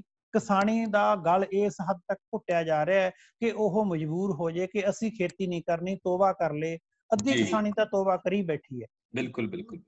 ਇੱਥੇ ਜਿਹੜਾ ਕਾਰਪੋਰੇਟ ਸੈਕਟਰ ਆਉਣ ਜਾ ਰਿਹਾ ਆਉਣ ਵਾਲੇ ਸਮੇਂ ਦੇ ਵਿੱਚ, ਇਹ ਵੱਡੀਆਂ ਸੰਭਾਵਨਾਵਾਂ ਨੇ। ਡਾਕਟਰ ਸਾਹਿਬ ਜੀ ਪਰਸੋਲ ਮੈਂ ਜੀ ਡਾਕਟਰ ਸਾਹਿਬ ਤੁਸੀਂ ਬਹੁਤ ਵਧੀਆ ਜਾਣਕਾਰੀ ਦਿੱਤੀ ਹੈਗੀ ਆ। ਇੱਥੋਂ ਤੱਕ ਕਿ ਸਾਡੇ ਨਾਲ ਗੁਰਦਾਸਪੁਰ ਤੋਂ ਵੀ ਸਰੋਤੇ ਕਾਫੀ ਜੁੜ ਰਹੇ ਨੇ ਅੱਜ ਕੱਲ੍ਹ। ਤੇ ਇਹਦਾ ਇੱਕ ਮੈਨੂੰ ਹੋਰ ਵੀ ਲੱਗਦਾ ਕਿ ਜਿਹੜੀਆਂ ਗੱਲਾਂ ਇਹਨਾਂ ਦੀ ਕੋਈ ਲਿਮਿਟ ਨਹੀਂ ਹੈਗੀ। ਤੇ ਜੀ ਕਰਦਾ ਜੇ ਮੈਨੂੰ ਲੱਗਦਾ ਕਿ ਮੇਰੇ ਨਾਲ ਹੋਰ ਵੀ ਜਿੰਨੇ ਮੈਸੇजेस ਆ ਰਹੇ ਨੇ ਉਹ ਸਾਰੇ ਇਸ ਗੱਲ ਨੂੰ, ਤੁਹਾਡੀ ਗੱਲਬਾਤ ਸੁਣ ਰਹੇ ਨੇ ਤੇ ਇਹਨੂੰ ਐਪਰੀਸ਼ੀਏਟ ਵੀ ਕਰ ਰਹੇ ਨੇ। ਪਰ ਜੇਕਰ ਹੁਣ ਜਿਹੜਾ ਕਰੋਨਾ ਦਾ ਦੌਰ ਹੈ ਇਹਦੇ ਵਿੱਚ ਜਿਹੜੀ ਅਸੀਂ ਆਨਲਾਈਨ ਸਿੱਖਿਆ ਦੇਈ ਜਾਂਦੇ ਆ ਬੱਚਿਆਂ ਨੂੰ, ਕੀ ਇਹ ਫਰੂਟਫੁਲ ਹੈ? ਦੇਖੋ ਇਹਦੇ 'ਚ ਇਹ ਹੈ ਕਿ ਕੁਛ ਨਾ ਹੋਣ ਨਾਲੋਂ ਕੁਛ ਨਾ ਕੁਛ ਹੋਣਾ ਚੰਗਾ ਹੈ। ਅਸੀਂ ਸਾਰੇ ਆਨਲਾਈਨ ਹੁਣ ਸੈਮੀਨਾਰ ਕਰ ਰਹੇ ਹਾਂ, ਇਹ ਹੈ ਕਿ ਬਿਲਕੁਲ ਸਾਇਲੈਂਟ ਹੋਣ ਨਾਲੋਂ ਤਾਂ ਇਹ ਬਿਹਤਰ ਹੈ ਜੀ। ਪਰ ਇਹ ਹੈ ਕਿ ਜਦੋਂ ਸਾਡੇ ਕੋਲੇ ਸਾਧਨਾਂ ਦੀ ਕਮੀ ਹੋਵੇ, ਜਦੋਂ ਸਾਡੇ ਕੋਲੇ ਕਿਸੇ ਕੰਮ ਨੂੰ ਕਰਨ ਦੀ ਮਜਬੂਰੀ ਹੋਵੇ ਤਾਂ ਉਸ ਮਜਬੂਰੀ ਦੇ ਵਿੱਚ ਜੋ ਕੁਛ ਵੀ ਸਾਨੂੰ ਮਿਲ ਸਕਦਾ ਹੈ ਉਹਦਾ ਸਾਨੂੰ ਲਾਹਾ ਲੈਣਾ ਚਾਹੀਦਾ ਹੈ। ਸਾਡੇ ਕੋਲੇ ਟੈਕਨੋਲੋਜੀ ਦੀ ਅਵੇਲੇਬਿਲਿਟੀ ਹੈ, ਉਸ ਟੈਕਨੋਲੋਜੀ ਦੀ ਅਵੇਲੇਬਿਲਿਟੀ ਕਾਰਨ ਜਿੰਨਾ ਕੁ ਵੀ ਅਸੀਂ ਕਰ ਸਕਦੇ ਹਾਂ ਉਹ ਕਰਿਆ ਜਾ ਰਿਹਾ ਹੈ। ਵੱਖ-ਵੱਖ ਸੰਸਥਾਵਾਂ ਵੀ ਕਰ ਰਹੀਆਂ। ਪਰ ਦੂਜੇ ਪਾਸੇ ਮੈਂ ਇਹ ਵੀ ਕਹੂੰਗਾ, ਮੈਂ ਇੱਕ ਐਗਜ਼ਾਮਪਲ ਦੇਣੀ ਚਾਹੁੰਦਾ ਇਹਦੇ ਬਾਰੇ। ਸਾਡੇ ਕੋਲੇ ਜਦੋਂ Indira Gandhi National Open University ਆਈ, ਉਹਨਾਂ ਨੇ ਕਿਹਾ ਕਿ ਅਸੀਂ ਬਿਯੋਂਡ ਕਲਾਸਰੂਮ ਸਿੱਖਿਆ ਦੇਵਾਂਗੇ, ਕਿ ਕਲਾਸਰੂਮ ਦਾ ਕੋਈ ਮਤਲਬ ਨਹੀਂ ਹੈ। ਸਟੂਡੈਂਟ ਹੈ ਜਿਹੜੇ ਉਹ ਵਰਚੁਅਲ ਕਲਾਸਰੂਮ ਦੇ ਵਿੱਚ ਅਸੀਂ ਲੈ ਕੇ ਜਾਵਾਂਗੇ, ਉਹਨਾਂ ਨੂੰ ਅਸੀਂ ਟੈਲੀਵਿਜ਼ਨ ਰੇਡੀਓ ਰਾਹੀਂ ਐਜੂਕੇਟ ਕਰਾਂਗੇ। ਪਰ ਹੁੰਦਾ ਕੀ ਹੈ ਕਿ ਵਿਦਿਆਰਥੀ ਨੇ ਇਕੱਲਾ ਸੁਣ ਕੇ ਜਾਂ ਕਿਤਾਬ ਤੋਂ ਪੜ੍ਹ ਕੇ ਨਹੀਂ ਸਿੱਖਣਾ ਹੁੰਦਾ, ਵਿਦਿਆਰਥੀ ਨੇ ਅਧਿਆਪਕ ਦੀ ਸ਼ਖਸੀਅਤ ਤੋਂ ਵੀ ਬਹੁਤ ਕੁਝ ਸਿੱਖਣਾ ਹੁੰਦਾ ਹੈ। ਜੇ ਅਸੀਂ ਉਹਨਾਂ ਸਾਰੇ ਵਿਦਿਆਰਥੀਆਂ ਨੂੰ ਅਧਿਆਪਕ ਤੋਂ ਡਿਟੈਚ ਕਰ ਦਿਆਂਗੇ ਤਾਂ ਜਿਹੜੀ ਇੱਕ ਫੀਲਿੰਗ ਅਧਿਆਪਕ ਨੇ ਲੈ ਕੇ ਆਉਣੀ ਹੈ ਉਸ ਫੀਲਿੰਗ ਤੋਂ ਉਹ ਵਾਂਝਾ ਰਹਿ ਜਾਊਗਾ। ਨੰਬਰ 2, ਜਿਹੜੀ ਐਜੂਕੇਸ਼ਨ ਸਿਸਟਮ ਹੈ ਇਹ ਸਟੈਟਿਕ ਨਹੀਂ ਹੈ, ਇਸ 'ਚ ਹਿਊਮਨ ਟੱਚ ਹੋਣਾ ਜ਼ਰੂਰੀ ਹੈ। ਇੱਕੋ ਹੀ ਵਿਸ਼ੇ ਨੂੰ ਪੜ੍ਹਾਉਣ ਵਾਲੇ 2 ਅਧਿਆਪਕਾਂ ਤੋਂ ਸਿੱਖਣ ਵਾਲੇ ਵਿਦਿਆਰਥੀ ਹੈ ਜਿਹੜੇ ਉਹ ਵੱਖ-ਵੱਖ ਤਰੀਕੇ ਨਾਲ ਸਿੱਖਦੇ ਹੈ। ਅਧਿਆਪਕ ਦੀ ਸ਼ਖਸੀਅਤ ਵੀ ਰੋਲ ਪਲੇ ਕਰਦੀ ਹੈ। ਇਸ ਕਰਕੇ ਮੈਨੂੰ ਇਹ ਲੱਗਦਾ ਹੈ ਕਿ ਜਿਹੜਾ ਫੇਸ ਟੂ ਫੇਸ ਮੋਡ ਹੈ ਜਿੱਥੇ ਇੱਕ ਅਧਿਆਪਕ ਸਿੱਧੀ ਸਿੱਖਿਆ ਦੇ ਸਕਦਾ ਹੈ ਉਹ ਬਹੁਤ ਮਹੱਤਵਪੂਰਨ ਹੈ। ਪਰ ਜਦੋਂ ਮਜਬੂਰੀ ਹੁੰਦੀ ਹੈ, ਜੇ ਕੁਝ ਵੀ ਅਵੇਲੇਬਲ ਨਾ ਹੋਵੇ ਤਾਂ ਜਿਹੜੀ ਇਹ ਵਿਧੀ ਹੈ ਇਸ ਨੂੰ ਵੀ ਅਪਣਾ ਲੈਣਾ ਚਾਹੀਦਾ ਹੈ। ਇਸ 'ਚ ਕੋਈ ਹਰਜ ਨਹੀਂ ਹੈ। ਇੱਕ ਸਵਾਲ ਮੈਂ ਹੋਰ ਡਾਕਟਰ ਸਾਹਿਬ, ਬੜਾ ਇੰਪੋਰਟੈਂਟ ਸਵਾਲ ਆ ਕਿਉਂਕਿ ਤੁਸੀਂ ਬਹੁਤ ਸਾਰੀਆਂ ਸੰਸਥਾਵਾਂ ਨਾਲ ਜੁੜੇ ਹੋਏ ਹੋ ਤੇ ਜਿਹੜੇ ਕਾਲਜਿਸ ਤੇ ਸਕੂਲਸ ਨੇ, ਸਰਕਾਰ ਇੱਕ ਪਾਸੇ ਕਹਿ ਰਹੀ ਹੈ ਕਿ ਫੀਸ ਨਾ ਲਓ, ਦੂਸਰੇ ਪਾਸੇ ਸਰਕਾਰ ਇਹ ਚਾਹੁੰਦੀ ਆ ਕਿ ਅਧਿਆਪਕਾਂ ਨੂੰ ਜਿਹੜੀ ਤਨਖਾਹ ਵਾ ਉਹ ਵੀ ਦਿੱਤੀ ਜਾਵੇ। ਤੀਸਰਾ ਪਾਸਾ ਜਿਹੜਾ ਹੈਗਾ ਕਿ ਐਸੀ ਬੱਚਿਆਂ ਦੇ ਜਿਹੜੇ ਪੈਸੇ ਨੇ ਉਹ ਵੀ ਅਜੇ ਤੱਕ ਨਹੀਂ ਮਿਲੇ ਕਾਲਜਿਸ ਨੂੰ, ਸਕੂਲਾਂ ਨੂੰ।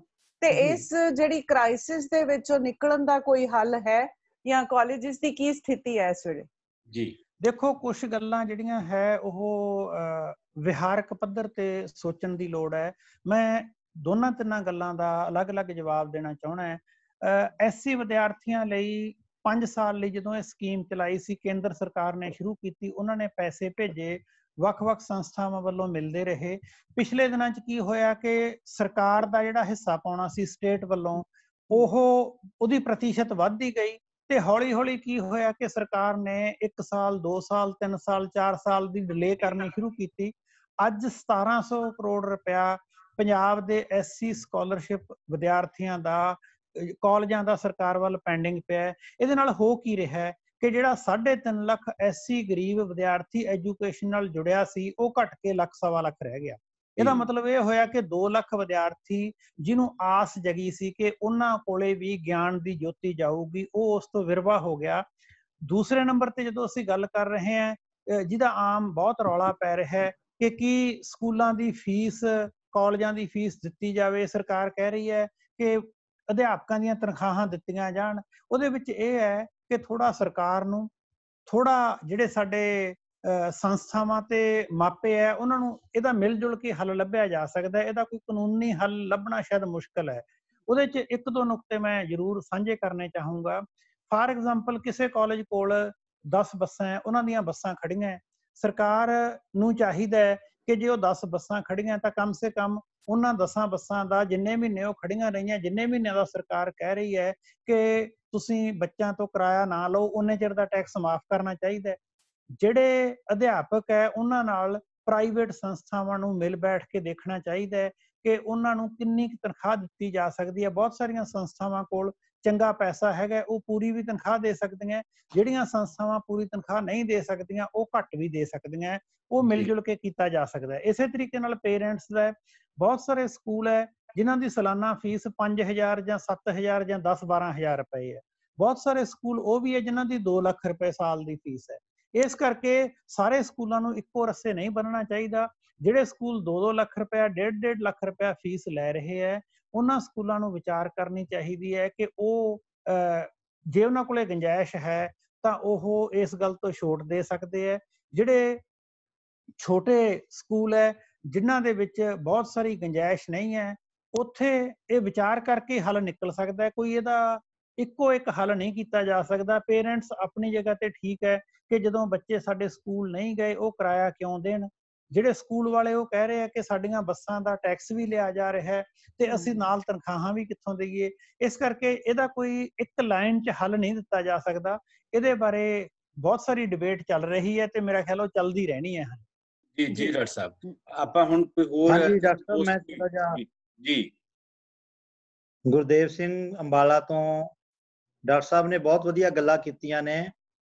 ਜਿਹੜੀ ਗੱਲ ਕਿਸਾਨੀ ਦੀ ਤੇ ਐਗਰੋ ਇੰਡਸਟਰੀ ਦੀ ਜਾਂ ਫਿਰ ਜਿਹੜਾ ਹੈਗਾ ਫੂਡ ਪ੍ਰੋਸੈਸਿੰਗ ਦੀ ਸਰਕਾਰਾਂ ਨੀਤੀਆਂ ਬਣਾਉਂਦੀ ਹੈ, ਇੱਕ ਪਲਾਨ ਦੇ ਵਿੱਚ ਬਣਦੀ ਹੈ, ਅਗਲੇ ਪਲਾਨ ਦੇ ਵਿੱਚ ਉਹ ਨੀਤੀਆਂ ਖਤਮ ਹੁੰਦੀਆਂ ਜਾ ਰਹੀਆਂ ਤੇ ਕਿਸਾਨ ਵੀ ਖਤਮ ਹੁੰਦਾ ਜਾ ਰਿਹਾ ਉਹਦੇ ਨਾਲ। ਹੁਣ ਗੱਲ ਆ ਜਾਂਦੀ ਹੈ ਆਪਣੀ ਐਜੂਕੇਸ਼ਨ ਪਾਲਿਸੀ ਜਿਹੜੀ 2020 ਲਈ ਨਵੀਂ ਐਜੂਕੇਸ਼ਨ ਪਾਲਿਸੀ ਲਿਆਂਦੀ ਜਾ ਰਹੀ ਹੈ ਸਰਕਾਰ ਵੱਲੋਂ ਤੇ WHO ਇਹਦੇ ਵਿੱਚ ਇਨਵੋਲਵ ਹੈ। ਇਹਦਾ ਸਿੱਧਾ ਮਕਸਦ ਇਹ ਹੈ ਕਿ ਜਿਹੜਾ ਹੈਗਾ ਸਾਡਾ ਟੀਚਾ ਤਾਂ ਇਹ ਸੀ ਵੀ ਇੱਕ ਸਮਾਨ ਸਿੱਖਿਆ ਤੇ ਸਾਰਿਆਂ ਨੂੰ ਸਿੱਖਿਆ, ਲੇਕਿਨ ਇਹ ਕਾਰਪੋਰੇਟ ਹਾਊਸਾਂ ਨੂੰ, ਕਾਰਪੋਰੇਟ ਹਾਊਸ ਜਿਹੜੇ ਨੇ ਉਹ ਸਿੱਖਿਆ ਤੇ ਆਪਣੀ ਇਜ਼ਾਰੇਦਾਰੀ ਚਾਹੁੰਦੇ ਨੇ ਤੇ ਇਹਦਾ ਹੱਲ ਜਿਹੜਾ ਹੈਗਾ ਉਹ ਇਸ ਵੇਲੇ ਸਾਨੂੰ ਨਜ਼ਰ ਨਹੀਂ ਆ ਰਿਹਾ। ਤੇ ਸਾਡੀਆਂ ਜਿਹੜੀਆਂ ਸੁਸਾਇਟੀਆਂ ਨੇ, ਐਜੂਕੇਸ਼ਨ ਸੁਸਾਇਟੀਆਂ ਨੇ, ਇੱਕ ਪ੍ਰੋਫੈਸਰ ਜਗਮੋਹਨ ਸਿੰਘ ਹੋਰੀ ਸੁਸਾਇਟੀ ਚਲਾ ਰਹੇ ਨੇ, ਉਹਨਾਂ ਨੂੰ ਚਾਹੀਦਾ ਹੈ ਕਿ ਇਹਦੇ ਵਾਸਤੇ ਸੰਘਰਸ਼ ਕਰਨ ਤਾਂ ਜੋ ਸਿੱਖਿਆ ਦਾ ਪੱਧਰ ਤੇ ਸਿੱਖਿਆ ਦਾ ਮਿਆਰ ਇਹ ਜਿਹੜਾ ਸਿੱਧਾ ਕੰਟਰੋਲ ਕਾਰਪੋਰੇਟ ਹਾਊਸਿਸ ਨੂੰ ਦੇਣ ਦੀ ਸਾਜ਼ਿਸ਼ਾਂ ਰਚੀਆਂ ਜਾ ਰਹੀਆਂ ਨੇ। ਜੀ ਗੁਰਦੇਵ ਜੀ, ਇਸੇ ਤਰੀਕੇ ਨਾਲ ਆਪਾਂ ਇਸ ਇਸ਼ੂ ਤੇ ਆਪਾਂ ਡਾਕਟਰ ਸਾਹਿਬ ਤੋਂ ਪੁੱਛਦੇ ਹਾਂ ਕਿ ਇਹਦੇ ਬਾਰੇ ਮੈਂ ਥੋੜਾ ਜਿਹਾ ਜਾਣਨਾ ਚਾਹਾਂਗਾ। ਡਾਕਟਰ ਸਾਹਿਬ ਕੀ ਕਹਿਣਾ ਚਾਹੋ? ਜੀ ਡਾਕਟਰ ਸਾਹਿਬ, ਇਹਦੇ 'ਚ ਕੁਲਦੀਪ ਜੀ ਇਹ ਹੈ ਕਿ ਹੌਲੀ ਸਾਰੀਆਂ ਚੀਜ਼ਾਂ ਦਾ ਕੇਂਦਰੀਕਰਨ ਕੀਤਾ ਜਾ ਰਿਹਾ ਹੈ। ਜਿਸ ਤਰੀਕੇ ਨਾਲ ਪਿਛਲੇ ਦਿਨਾਂ 'ਚ ਇੱਕ ਰੁਝਾਨ ਆਇਆ ਸੀ ਕਿ ਪੂਰੇ ਭਾਰਤ ਦੇ ਵਿੱਚ ਸਾਰੇ ਸੂਬਿਆਂ ਦੀਆਂ, ਸਟੇਟ ਔਰ ਰਾਜ ਦੀਆਂ ਵੋਟਾਂ ਇਕੱਠੀਆਂ ਹੋਣ, ਟੈਕਸ ਦਾ ਅਸੀਂ ਸੈਂਟਰਲਾਈਜ਼ਡ ਸਿਸਟਮ ਬਣਾ ਲਿਆ, ਹੁਣ ਬਿਜਲੀ ਦਾ ਸੈਂਟਰਲਾਈਜ਼ਡ ਸਿਸਟਮ ਬਣਾਉਣ ਵਾਸਤੇ ਜਿਹੜੇ ਨੋਟੀਫਿਕੇਸ਼ਨ ਹੈ ਉਹ ਵਿਚਾਰ ਅਧੀਨ ਹੈ। ਤਾਂ ਮੈਨੂੰ ਲੱਗ ਰਿਹਾ ਹੈ ਕਿ ਹੋ ਸਕਦਾ ਆਉਣ ਵਾਲੇ 10-20 ਸਾਲਾਂ ਦੇ ਵਿੱਚ ਇਹ ਵੀ ਕੋਈ ਨਾ ਕੋਈ ਸੁਝਾਅ ਆ ਜੇ ਕਿ ਜਿਹੜੀ ਸਿੱਖਿਆ ਦਾ ਵੀ ਰਾਸ਼ਟਰੀਕਰਨ ਹੋਣਾ ਚਾਹੀਦਾ, ਉਹਦਾ ਸੈਂਟਰਲਾਈਜ਼ਡ ਸਿਲੇਬਸ ਹੋਊਗਾ। ਤਾਂ ਜਿਹੋ ਜਿਹੇ ਹਾਲਾਤ ਬਣ ਰਹੇ ਆ, ਇਹਨਾਂ ਦਾ ਸਵਾਲ ਬਿਲਕੁਲ ਦਰੁਸਤ ਹੈ। ਜਿਹੜੀਆਂ ਸਾਡੀਆਂ ਯੂਨੀਵਰਸਿਟੀਆਂ ਉਹਨਾਂ ਦੀ ਹਾਲਤ ਇਹ ਬਣੀ ਹੋਈ ਹੈ ਕਿ ਆਪਣੇ ਅਧਿਆਪਕਾਂ ਨੂੰ ਕਰਜ਼ਾ ਲੈ ਕੇ ਤਨਖਾਹ ਦੇ ਰਹੀਆਂ। ਸਰਕਾਰੀ ਸਕੂਲਾਂ ਦੇ ਵੱਲ ਬਿਲਕੁਲ ਧਿਆਨ ਨਹੀਂ ਦਿੱਤਾ ਜਾ ਰਿਹਾ, ਪੋਸਟਾਂ ਭਰੀਆਂ ਨਹੀਂ ਜਾ ਰਹੀਆਂ। ਇਹਦੇ ਨਾਲ ਕੀ ਹੋ ਰਿਹਾ ਕਿ ਹੌਲੀ ਹੌਲੀ ਸਰਕਾਰੀ ਸੰਸਥਾਵਾਂ ਦੀ ਇਹ ਹਾਲਤ ਬਣ ਜੇ ਕਿ ਪਬਲਿਕ ਸੈਕਟਰ ਜਿਹਨੂੰ ਅਸੀਂ ਕਹਿੰਦੇ ਆ ਉਹ ਬਿਲਕੁਲ ਖਤਮ ਹੋਣ ਦੇ ਕਿਨਾਰੇ ਆ ਜੇ। ਤੁਸੀਂ ਦੇਖਿਆ ਹੋਣਾ ਪਿਛਲੇ ਦਿਨਾਂ ਦੇ ਵਿੱਚ ਪਬਲਿਕ ਸੈਕਟਰ ਦੇ ਵਿੱਚ ਬਣਿਆ ਹੋਇਆ ਥਰਮਲ ਪਲਾਂਟ ਬਠਿੰਡਾ ਕਿੱਡੀ ਵੱਡੀ ਸੰਸਥਾ ਸੀ, ਉਹ ਵੇਚਣ ਦੇ ਕਗਾਰ ਤੇ ਹੈ। ਤਾਂ ਕੋਈ ਵੱਡੀ ਗੱਲ ਨਹੀਂ ਕਿ ਨਵੀਂ ਸਿੱਖਿਆ ਨੀਤੀ ਦੇ ਤਹਿਤ ਹੌਲੀ ਹੌਲੀ ਤੁਹਾਡੀਆਂ ਜਿਹੜੀਆਂ ਸਟੇਟ ਦੀਆਂ ਯੂਨੀਵਰਸਿਟੀਆਂ ਉਹਨਾਂ ਤੇ ਵੀ ਕਿਸੇ ਦਿਨ ਬੋਰਡਨ ਲੱਗ ਜਾਣ ਕਿ ਇਹ ਫਲਾਣੇ ਇੰਡਸਟਰੀਅਲ ਹਾਊਸ ਨੇ ਇੱਕ ਨੇ ਲੈ ਲਈ, ਦੂਸਰੇ ਨੇ ਲੈ ਲਈ, ਉਹਨੂੰ ਪਬਲਿਕ ਪ੍ਰਾਈਵੇਟ ਪਾਰਟਨਰਸ਼ਿਪ ਦੇ ਨਾਂ ਤੇ ਕੋਈ ਵੱਡੀ ਗੱਲ ਨਹੀਂ। ਕਦੋਂ ਉਹਨਾਂ ਨੂੰ ਸਰਕਾਰ ਪਿੱਛੇ ਹੱਥ ਖਿੱਚ ਕੇ ਇਹ ਕਹਿ ਦੇ ਕਿ ਸਾਡਾ ਵੱਸ ਦਾ ਰੋਗ ਨਹੀਂ, ਇਹ ਹੁਣ ਤੁਸੀਂ ਉਹਨਾਂ ਨੂੰ ਦਿਓ। ਇਸ ਕਰਕੇ ਜਿਹੜੀ ਜਿੱਥੋਂ ਤੱਕ ਇਹਨਾਂ ਨੇ ਦੂਸਰੀ ਗੱਲ ਕਰੀ ਹੈ ਸੰਘਰਸ਼ ਕਰਨ ਦੀ, ਸੰਘਰਸ਼ ਕਰਨ ਲਈ ਇਹ ਹੈ ਕਿ ਲੋਕਾਂ ਨੂੰ ਅੱਗੇ ਆਉਣਾ ਚਾਹੀਦਾ ਹੈ। ਪਿਛਲੇ ਦਿਨਾਂ ਦੇ ਵਿੱਚ ਇੱਕ ਵੱਡਾ ਸੰਘਰਸ਼ ਹੋਇਆ, ਜਿਹੜੀ ਨਵੀਂ ਸਾਡੀ ਸਰਕਾਰ ਬਣੀ ਆ ਉਸ ਤੋਂ ਪਹਿਲਾਂ, ਜਿਸ ਸੰਘਰਸ਼ ਨੂੰ ਅੰਨਾ ਹਜ਼ਾਰੇ ਲੀਡ ਕਰ ਰਹੇ ਸੀ ਤੇ ਬਹੁਤ ਸਾਰੇ ਹੋਰ ਵੀ ਨੇਤਾ ਉਹਦੇ ਵਿੱਚ ਜੁੜੇ ਹੋਏ ਸੀ। ਉਹਨਾਂ ਨੇਤਾਵਾਂ ਦੇ ਸੰਘਰਸ਼ ਦੇ ਵਿੱਚੋਂ ਕੀ ਨਿਕਲਿਆ? ਉਹਨਾਂ ਦੇ ਸੰਘਰਸ਼ ਦਾ ਇੱਕ ਵੱਡਾ ਨਾਅਰਾ ਇਹ ਸੀ ਕਿ ਅਸੀਂ ਕਰਪਸ਼ਨ ਨੂੰ ਹਟਾਵਾਂਗੇ, ਲੋਕਪਾਲ ਬਿੱਲ ਲੈ ਕੇ ਆਵਾਂਗੇ, ਅਸੀਂ ਮਾਸ ਲੈਵਲ ਤੋਂ ਲੀਡਰਾਂ ਨੂੰ ਚੁਣਾਂਗੇ। ਤਾਂ ਅਲਟੀਮੇਟਲੀ ਜੋ ਉਹਦਾ ਐਂਡ ਰਿਜ਼ਲਟ ਨਿਕਲਿਆ ਉਸ ਦੇ ਵਿੱਚੋਂ ਸਾਡੇ ਨਿਕਲ ਕੇ ਤਾਂ ਕੁਝ ਵੀ ਸਾਹਮਣੇ ਨਹੀਂ ਆਇਆ। ਕੀ ਕਰਪਸ਼ਨ ਸਾਡੀ ਸੋਸਾਇਟੀ ਦੇ ਵਿੱਚੋਂ ਖਤਮ ਹੋ ਗਈ? ਕੀ ਹੁਣ ਸਾਡੇ ਲੋਕਾਂ ਨੂੰ ਸਾਰਾ ਕੁਝ ਜੋ ਚਾਹੀਦਾ ਸੀ ਉਹ ਮਿਲ ਗਿਆ? ਇਸ ਲਈ ਮੈਨੂੰ ਇਹ ਚਾਹੀਦਾ ਹੈ, ਮੈਨੂੰ ਇਹ ਲੱਗਦਾ ਹੈ ਕਿ ਸਾਡੇ ਪੜ੍ਹੇ ਲਿਖੇ ਸਾਰੇ ਵਿਅਕਤੀਆਂ ਨੂੰ ਆਪਣਾ ਆਪਣਾ ਰੋਲ ਪਹਿਚਾਣ ਕੇ ਦੱਸਣਾ ਚਾਹੀਦਾ ਹੈ ਕਿ ਉਹ ਕਮ ਸੇ ਕਮ ਗਲਤ ਨੂੰ ਗਲਤ ਤੇ ਠੀਕ ਨੂੰ ਠੀਕ ਕਹਿ ਸਕਣ। ਸਾਡੀਆਂ ਜਿਹੜੀਆਂ ਵਿਦਿਅਕ ਸੰਸਥਾਵਾਂ ਮਰਨ ਜਾ ਰਹੀਆਂ ਉਹਨਾਂ ਨੂੰ ਜਿਹੜੇ ਬੁੱਧੀਜੀਵੀ ਵਰਗ ਹੈ ਉਹੀ ਬਚਾ ਸਕਦੇ ਆ। ਮੈਂ ਡਾਕਟਰ ਸਰਬਜੀਤ ਸੋਢ ਉਹਨਾਂ ਨੂੰ ਮੁਬਾਰਕਬਾਦ ਦਿੰਦਾ ਕਿ ਇਹ ਵੀ ਇੱਕ ਉਹਦੇ ਨਾਲ ਜੁੜਿਆ ਹੋਇਆ ਉਦਮੀ ਹੈ। ਕਮ ਸੇ ਕਮ ਅਸੀਂ ਇਹਨਾਂ ਮਸਲਿਆਂ ਤੇ ਗੱਲਬਾਤ ਤਾਂ ਕਰ ਰਹੇ ਹਾਂ। ਜੀ ਜੀ ਜੀ ਜੀ ਡਾਕਟਰ ਸਾਹਿਬ, ਬਹੁਤ ਬਹੁਤ ਧੰਨਵਾਦ ਤੁਹਾਡਾ। ਮੈਡਮ ਸੋਲ, ਕੋਈ ਗੱਲ ਤੁਸੀਂ ਕੁਝ ਲੈਣਾ ਚਾਹੁੰਦੇ ਹੋ ਕਿ ਜਿਨ੍ਹਾਂ ਨੇ ਕੋਈ ਕਮੈਂਟ ਕੀਤੇ, ਪਲੀਜ਼। ਜੀ, ਬਹੁਤ ਸਲਾਹਿਆ ਗਿਆ ਇਸ ਪ੍ਰੋਗਰਾਮ ਨੂੰ ਤੇ ਅੱਜ ਬਹੁਤ ਸਾਰੇ, ਕਿਉਂਕਿ ਥੋੜਾ ਜਿਹਾ ਲੇਟ ਸ਼ੁਰੂ ਹੋਇਆ, ਲਾਈਵ ਮੇਰੇ ਤੋਂ ਨਹੀਂ ਹੋ ਪਾਇਆ, ਤੇ ਇਹਦੇ ਚ ਅੱਜ ਸਾਡੇ ਨਾਲ ਬਹੁਤ ਕੁਝ ਤਾਂ ਉਹ ਸਕਾਲਰਸ ਨੇ ਜਿਹੜੇ ਲਗਾਤਾਰ ਸਾਡੇ ਨਾਲ ਜੁੜੇ ਹੋਏ ਨੇ ਤੇ ਕੁਝ ਜਿਹੜੇ ਨੇ ਉਹ ਨਵੇਂ ਵੀ ਨੇ ਸਾਡੇ ਕੋਲ। ਜਿਵੇਂ ਕਿ ਅੱਜ ਸਾਡੇ ਨਾਲ ਨੇ ਰਣਜੀਤ ਕੌਰ ਬਾਵਾ ਜੀ, ਸੁਨੀਲ ਚੰਦਿਆਨਵੀ, ਇੰਜੀਨੀਅਰ ਰਾਮ ਸਿੰਘ ਸਰਾਂ, ਇਕਵਿੰਦਰ ਜੀ, ਡਾਕਟਰ ਗਗਨਦੀਪ ਸਿੰਘ, ਅਮਨਦੀਪ ਕੌਰ, ਅਮਨ ਸੀ ਸਿੰਘ, ਪੁਸ਼ਪਿੰਦਰ ਜੋਸ਼ਨ, ਸੁਖਦਰਸ਼ਨ ਕੌਰ, ਸੁਖਵਿੰਦਰ ਕੌਰ ਔਲਖ, ਪਰਮਾਨੰਦ ਸ਼ਾਸਤਰੀ, ਇਹ ਵੀ ਸਾਡੇ ਨਾਲ ਰੋਜ਼ ਜੁੜਦੇ ਨੇ, ਕੁਲਵਿੰਦਰ ਮਠਾੜੂ, ਸਤਬੀਰ ਸਿੰਘ, ਜਗਜੀਤ ਗਿੱਲ, ਗੁਰਬਿੰਦਰ ਧਾਰੀਵਾਲ, ਪਰੀ ਕੰਬੋਜ ਔਰ ਚਾਹਲ ਜਗਪਾਲ, ਸੰਤੋਖ ਸੁਖੀ, ਸਿਮਰਜੀਤ ਕੌਰ, ਸੁਖ ਲੇਟੈਸਟ ਟ੍ਰੈਂਡਿੰਗ ਇਹਨਾਂ ਦਾ ਨਾਮ ਇਹ ਆ ਰਿਹਾ ਸੀ, ਗੁਰਬਰਿੰਦਰ ਧਾਲੀਵਾਲ, ਜਗਮੋਹਨ ਸਿੰਘ ਵਿਰਕ, ਗੁਰਵਿੰਦਰ ਕੌਰ, ਜਸਵੰਤ ਸਿੰਘ, ਨਰਿੰਦਰ ਸਿੰਘ, ਰਜਿੰਦਰ ਕੌਰ, ਸੰਤੋਖ ਸੁਖੀ, ਗੁਰਪ੍ਰੀਤ ਬਛੋਆਣਾ, ਸੁਖਵੀਰ ਜੋਗਾ, ਕੁਲਵਿੰਦਰ ਮਠਾੜੂ, ਸਿਮਰਤ ਸੁਮੈਰਾ, ਨਾਇਬ ਸਿੰਘ ਮੰਡੇਰ ਰਤੀਆ ਤੋਂ, ਅਮਰਜੀਤ ਕੌਰ, ਤੇ ਬੜੀ ਖੁਸ਼ੀ ਵਾਲੀ ਗੱਲ ਹੈ ਕਿ ਨਿਰਮਲ ਦੱਤ ਜੀ ਜਿਹੜੇ ਕਲਾ ਪ੍ਰੀਸ਼ਦ ਦੇ ਸਕੱਤਰ ਜਨਰਲ ਸੀ ਇਸ ਤੋਂ ਪਹਿਲੀ ਟਰਮ ਦੇ ਵਿੱਚ, ਉਹ ਵੀ ਸਾਡੇ ਨਾਲ ਨੇ। ਅਮਰਜੀਤ ਕੌਰ ਨੇ ਗੁਰਦੇਵ ਸਿੰਘ ਅਬਾਲਾ ਤੋਂ, ਪਰਮਿੰਦਰ ਕੌਰ ਪੈਮ, ਸਤਬੀਰ ਸਿੰਘ GPS ਬੈਰਮਪੁਰ ਤੋਂ, ਕੁਲਵੰਤ ਕੌਰ, ਸੁਖਮੀਤ ਪੰਨੂ, ਸੁਖਵਿੰਦਰ ਕੌਰ ਔਲਖ, ਜਗਮੋਹਨ ਸਿੰਘ ਵਿਰਕ, ਰਣਜੀਤ ਕੌਰ ਬਾਜਵਾ, ਵਿਪਨ ਗਿੱਲ, ਪ੍ਰਭਮੀਤ ਸਿੰਘ, ਇਹ ਬਹੁਤ ਵੱਡੇ ਜਰਨਲਿਸਟ ਨੇ, ਹਰਵਿੰਦਰ ਸੋਹਲ, ਚਰਨਜੀਤ ਕੌਰ, ਬਮਲਜੀਤ ਕੌਰ ਮਾਨ, ਪ੍ਰਕਾਸ਼ ਬੇਦੀ, ਇਹ ਅਮਰੀਕਾ ਤੋਂ ਨੇ ਜਸ ਕਮਲ ਬਰਾੜ, ਇਹ ਕੈਨੇਡਾ ਤੋਂ ਨੇ, ਨਰਿੰਦਰ ਸਿੰਘ ਚੱਕਲ ਇਹ ਇੰਗਲੈਂਡ ਤੋਂ, ਜਗਜੀਤ ਕੌਰ ਢਿਲਵਾਂ ਔਰ ਪ੍ਰਿੰਸੀਪਲ ਭੁਪਿੰਦਰ ਸਿੰਘ ਜਰਨਲਿਸਟ ਨੇ, ਪ੍ਰਿੰਸੀਪਲ ਰਿਟਾਇਰ ਨੇ, ਰਵੀ ਰਵਿੰਦਰ ਰਵੀ, ਹਰਿੰਦਰ ਸੋਹਲ, ਹਰਜੀਤ ਅਟਵਾਲ, ਪਵਨਦੀਪ ਢਿੱਲੋਂ ਇਹ ਵੀ ਸਾਡੇ ਨਾਲ ਕੈਨੇਡਾ ਤੋਂ ਨੇ, ਨਰਿੰਦਰਪਾਲ ਕੰਗ, ਸਤੀਸ਼ ਗੁਲਾਟੀ, ਦੀਪਕ ਬਾਲੀ, ਭੁਪਿੰਦਰ ਬੱਬਲ, ਜਗਤਾਰ ਸਿੰਘ, ਗੁਰਮੀਤ ਸਿੰਘ ਪਾੜਾ ਗੁਰਦਾਸਪੁਰ ਤੋਂ, Shamil Jasvir, Surinder Neer, doctor Randeep Kaur university college Chunni Kalan ਤੋਂ, ਔਰ ਡਾਕਟਰ ਰੁਪਿੰਦਰ ਕੌਰ ਤੇ ਰਣਜੀਤ ਕੌਰ ਬਾਜਵਾ। ਸੋ ਇੰਨੇ ਸਾਰੇ ਸਾਡੇ ਦਰਸ਼ਕ ਜਿਨ੍ਹਾਂ ਨੇ ਇਸ ਪ੍ਰੋਗਰਾਮ ਨੂੰ ਵੇਖਿਆ, ਇਸ ਨੂੰ ਮਾਣਿਆ, ਔਰ ਬੜੀਆਂ ਜਿਹੜਾ ਵੀ ਕੋਈ ਪ੍ਰੋਗਰਾਮ ਏਦਾਂ ਸਵਾਲ ਛੱਡ ਜਾਂਦਾ ਆ ਦਰਸ਼ਕਾਂ ਦੇ, ਪਾਠਕਾਂ ਦੇ ਮਨਾਂ ਦੇ ਵਿੱਚ, ਉਹ ਮੈਨੂੰ ਲੱਗਦਾ ਹੁੰਦਾ ਕਿ ਬਹੁਤ ਵਧੀਆ ਆ। ਸੋ ਕੱਲੀਆਂ ਅਸੀਂ ਸਾਹਿਤਕ ਗੱਲਾਂ ਹੀ ਨਹੀਂ ਕਰਨੀਆਂ ਹੁੰਦੀਆਂ, ਸਮਾਜ ਨੂੰ ਸੇਧ ਦੇਣਾ ਵੀ ਸਾਡੀ ਇੱਕ ਲੋੜ ਹੈ ਔਰ ਇਸ ਵੇਲੇ ਇਹਦੀ ਜ਼ਰੂਰਤ ਵੀ ਹੈ। ਸੋ ਮੈਂ ਇੱਕ ਵਾਰੀ ਫਿਰ ਡਾਕਟਰ ਸਤਨਾਮ ਸੰਧੂ ਜੀ, ਬਲਵਿੰਦਰ ਸੰਧੂ ਜੀ, ਤੁਹਾਡਾ ਬਹੁਤ ਧੰਨਵਾਦ ਕਰਦੀ ਹਾਂ। ਵੈਸੇ ਅਜੇ ਤਾਂ ਜੀ ਕਰਦਾ ਸੀ ਕਿ ਹੋਰ ਗੱਲਾਂ ਸੁਣੀਏ, ਔਰ ਸਾਰੇ ਹੀ ਜਿਹੜੇ ਸਾਡੇ ਦਰਸ਼ਕ ਨੇ ਉਹ ਦੇ ਰਹੇ ਨੇ ਸਾਨੂੰ ਕਿ ਹੋਰ ਅਜੇ ਇਹਦੇ ਬਾਰੇ ਜਾਣਨਾ ਚਾਹੁੰਦੇ ਨੇ, ਪਰ ਚਲੋ ਸਮੇਂ ਦੀ ਸੀਮਾ ਹੈ।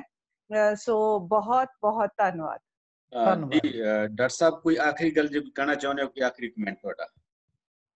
ਮੈਂ ਆਪਣੇ ਵੱਲੋਂ ਤੁਹਾਡੀ ਸਾਰੀ ਟੀਮ ਦਾ ਧੰਨਵਾਦ ਕਰਦਾ ਹਾਂ, ਕਿਉਂਕਿ ਤੁਸੀਂ ਇਸ ਸੰਕਟ ਦੇ ਦੌਰ ਦੇ ਵਿੱਚ ਸਾਹਿਤ ਨੂੰ ਸਮਾਜ ਨਾਲ ਜੋੜਨ ਦੀ ਗੱਲ ਕੀਤੀ ਹੈ, ਲੋਕਾਂ ਤੱਕ ਸਾਹਿਤਕਾਰਾਂ ਦੀ, ਵਿਚਾਰਕਾਂ ਦੀ ਗੱਲ ਨੂੰ ਇੱਕ ਪਲੇਟਫਾਰਮ ਪ੍ਰੋਵਾਈਡ ਕੀਤਾ ਹੈ। ਮੈਨੂੰ ਲੱਗਦਾ ਹੈ ਕਿ ਜੇ ਸਾਡੀਆਂ ਸਾਰੀਆਂ ਸਾਹਿਤਕ ਸੰਸਥਾਵਾਂ ਇਸ ਕਿਸਮ ਨਾਲ ਸਮਾਜ ਨਾਲ ਜੁੜਨ ਦਾ ਉਦਮ ਕਰਨ ਤਾਂ ਇਹਦੇ ਨਾਲ ਜ਼ਰੂਰ ਸਮਾਜ ਦੇ ਵਿੱਚ ਸੁਧਾਰ ਆਊਗਾ। ਜੀ ਬਹੁਤ ਬਹੁਤ ਧੰਨਵਾਦ ਸੰਧੂ ਸਾਹਿਬ, ਦੋਨੋਂ ਸੰਧੂ ਸਾਹਿਬ, ਸਾਡੇ ਬਲਵਿੰਦਰ ਸੰਧੂ ਪੋਇਟ ਜੀ, ਲਖਵਿੰਦਰ ਸਰ ਸਤਨਾਮ ਸੰਧੂ ਜੀ, ਤੇ ਸਾਰੇ ਦਰਸ਼ਕਾਂ ਦਾ ਜਿਨ੍ਹਾਂ ਦਾ ਡਾਕਟਰ ਸਰਬਜੀਤ ਕੌਰ ਸੋਹਲ ਹੋਰਾਂ ਨੇ ਧੰਨਵਾਦ ਮੇਰੇ ਨਾਲ ਪਹਿਲਾਂ ਕਰ ਦਿੱਤਾ। ਮੈਂ ਦੱਸਣਾ ਚਾਹੁੰਦਾ ਕਿ ਇਸ ਵਰਚੁਅਲ ਸੰਸਾਰ ਦੇ ਵਿੱਚ ਕੱਲ ਅਸੀਂ ਤੁਹਾਨੂੰ ਮਿਲਵਾਉਣ ਜਾ ਰਹੇ ਹਾਂ ਕੇਵਲ ਧਾਲੀਵਾਲ ਹੋਰਾਂ ਨੂੰ, ਜੋ ਨਾਟਕ ਤੇ ਰੰਗਮੰਚ ਦੇ ਵੱਡੇ ਹਸਤਾਖਰ ਨੇ। ਅਸੀਂ ਕੱਲ ਨਾਟਕ ਤੇ ਰੰਗਮੰਚ ਦੀਆਂ ਗੱਲਾਂ ਕਰਾਂਗੇ, ਉਹਨਾਂ ਦੇ ਕਲਾਕਾਰਾਂ ਦੀਆਂ ਗੱਲਾਂ ਕਰਾਂਗੇ, ਕਲਾਕਾਰਾਂ ਦੀਆਂ ਮਜਬੂਰੀ ਦੀਆਂ ਗੱਲਾਂ ਕਰਾਂਗੇ, ਕਲਾਕਾਰ ਦੇ ਕਲਾਵਾਂ ਦੀਆਂ ਗੱਲਾਂ ਕਰਾਂਗੇ, ਤੇ ਉਹਦੇ ਨਾਲ ਹੀ ਜੋ ਸਿਰਜਣਾ ਦੇ ਪਲਾਂ ਦੇ ਰੂਪ ਦੇ ਵਿੱਚ ਵੀ ਇੱਕ ਥੀਏਟਰ ਆਰਟਿਸਟ ਗੁਰਦੀਪ ਗਾਮੀਵਾਲਾ ਨੂੰ, ਜੋ ਬਹੁਤ ਅੱਛੀ ਕਵਿਤਾ ਵੀ ਲਿਖਦੇ ਨੇ ਤੇ ਥੀਏਟਰ ਦੇ ਨਾਲ ਵੀ ਜੁੜੇ ਹੋਏ ਨੇ, ਉਹਨਾਂ ਨੂੰ ਅਸੀਂ ਤੁਹਾਡੇ ਰੂਬਰੂ ਕਰਾਂਗੇ। ਸੋ ਕੱਲ ਮਿਲਦੇ ਹਾਂ ਆਪਾਂ ਕੇਵਲ ਧਾਲੀਵਾਲ ਤੇ ਗੁਰਦੀਪ ਗਾਮੀਵਾਲਾ ਨੂੰ। ਇਸੇ ਤਰ੍ਹਾਂ ਬਣੇ ਰਹੋ ਸਾਡੇ ਨਾਲ ਲਗਾਤਾਰ। ਤੁਸੀਂ ਬਹੁਤ ਖੂਬਸੂਰਤ ਤਰੀਕੇ ਨਾਲ ਪੂਰੇ ਦੇਸ਼ ਵਿਦੇਸ਼ ਦੇ ਵਿੱਚੋਂ ਗਲੋਬਲ ਪੱਧਰ ਤੇ ਸਾਡੇ ਨਾਲ ਜੁੜੇ ਹੋਏ ਹੋ। ਤੁਹਾਡਾ ਸਾਰਿਆਂ ਦਾ ਬਹੁਤ ਬਹੁਤ ਧੰਨਵਾਦ। ਮਿਲਦੇ ਹਾਂ ਕੱਲ ਆਪਾਂ ਇਸੇ ਵਕਤ ਇਸੇ ਖਿੜਕੀ ਰਾਹੀਂ। ਜੀ ਬਹੁਤ ਬਹੁਤ ਮਿਹਰਬਾਨੀ ਜੀ, ਬਹੁਤ ਸ਼ੁਕਰੀਆ।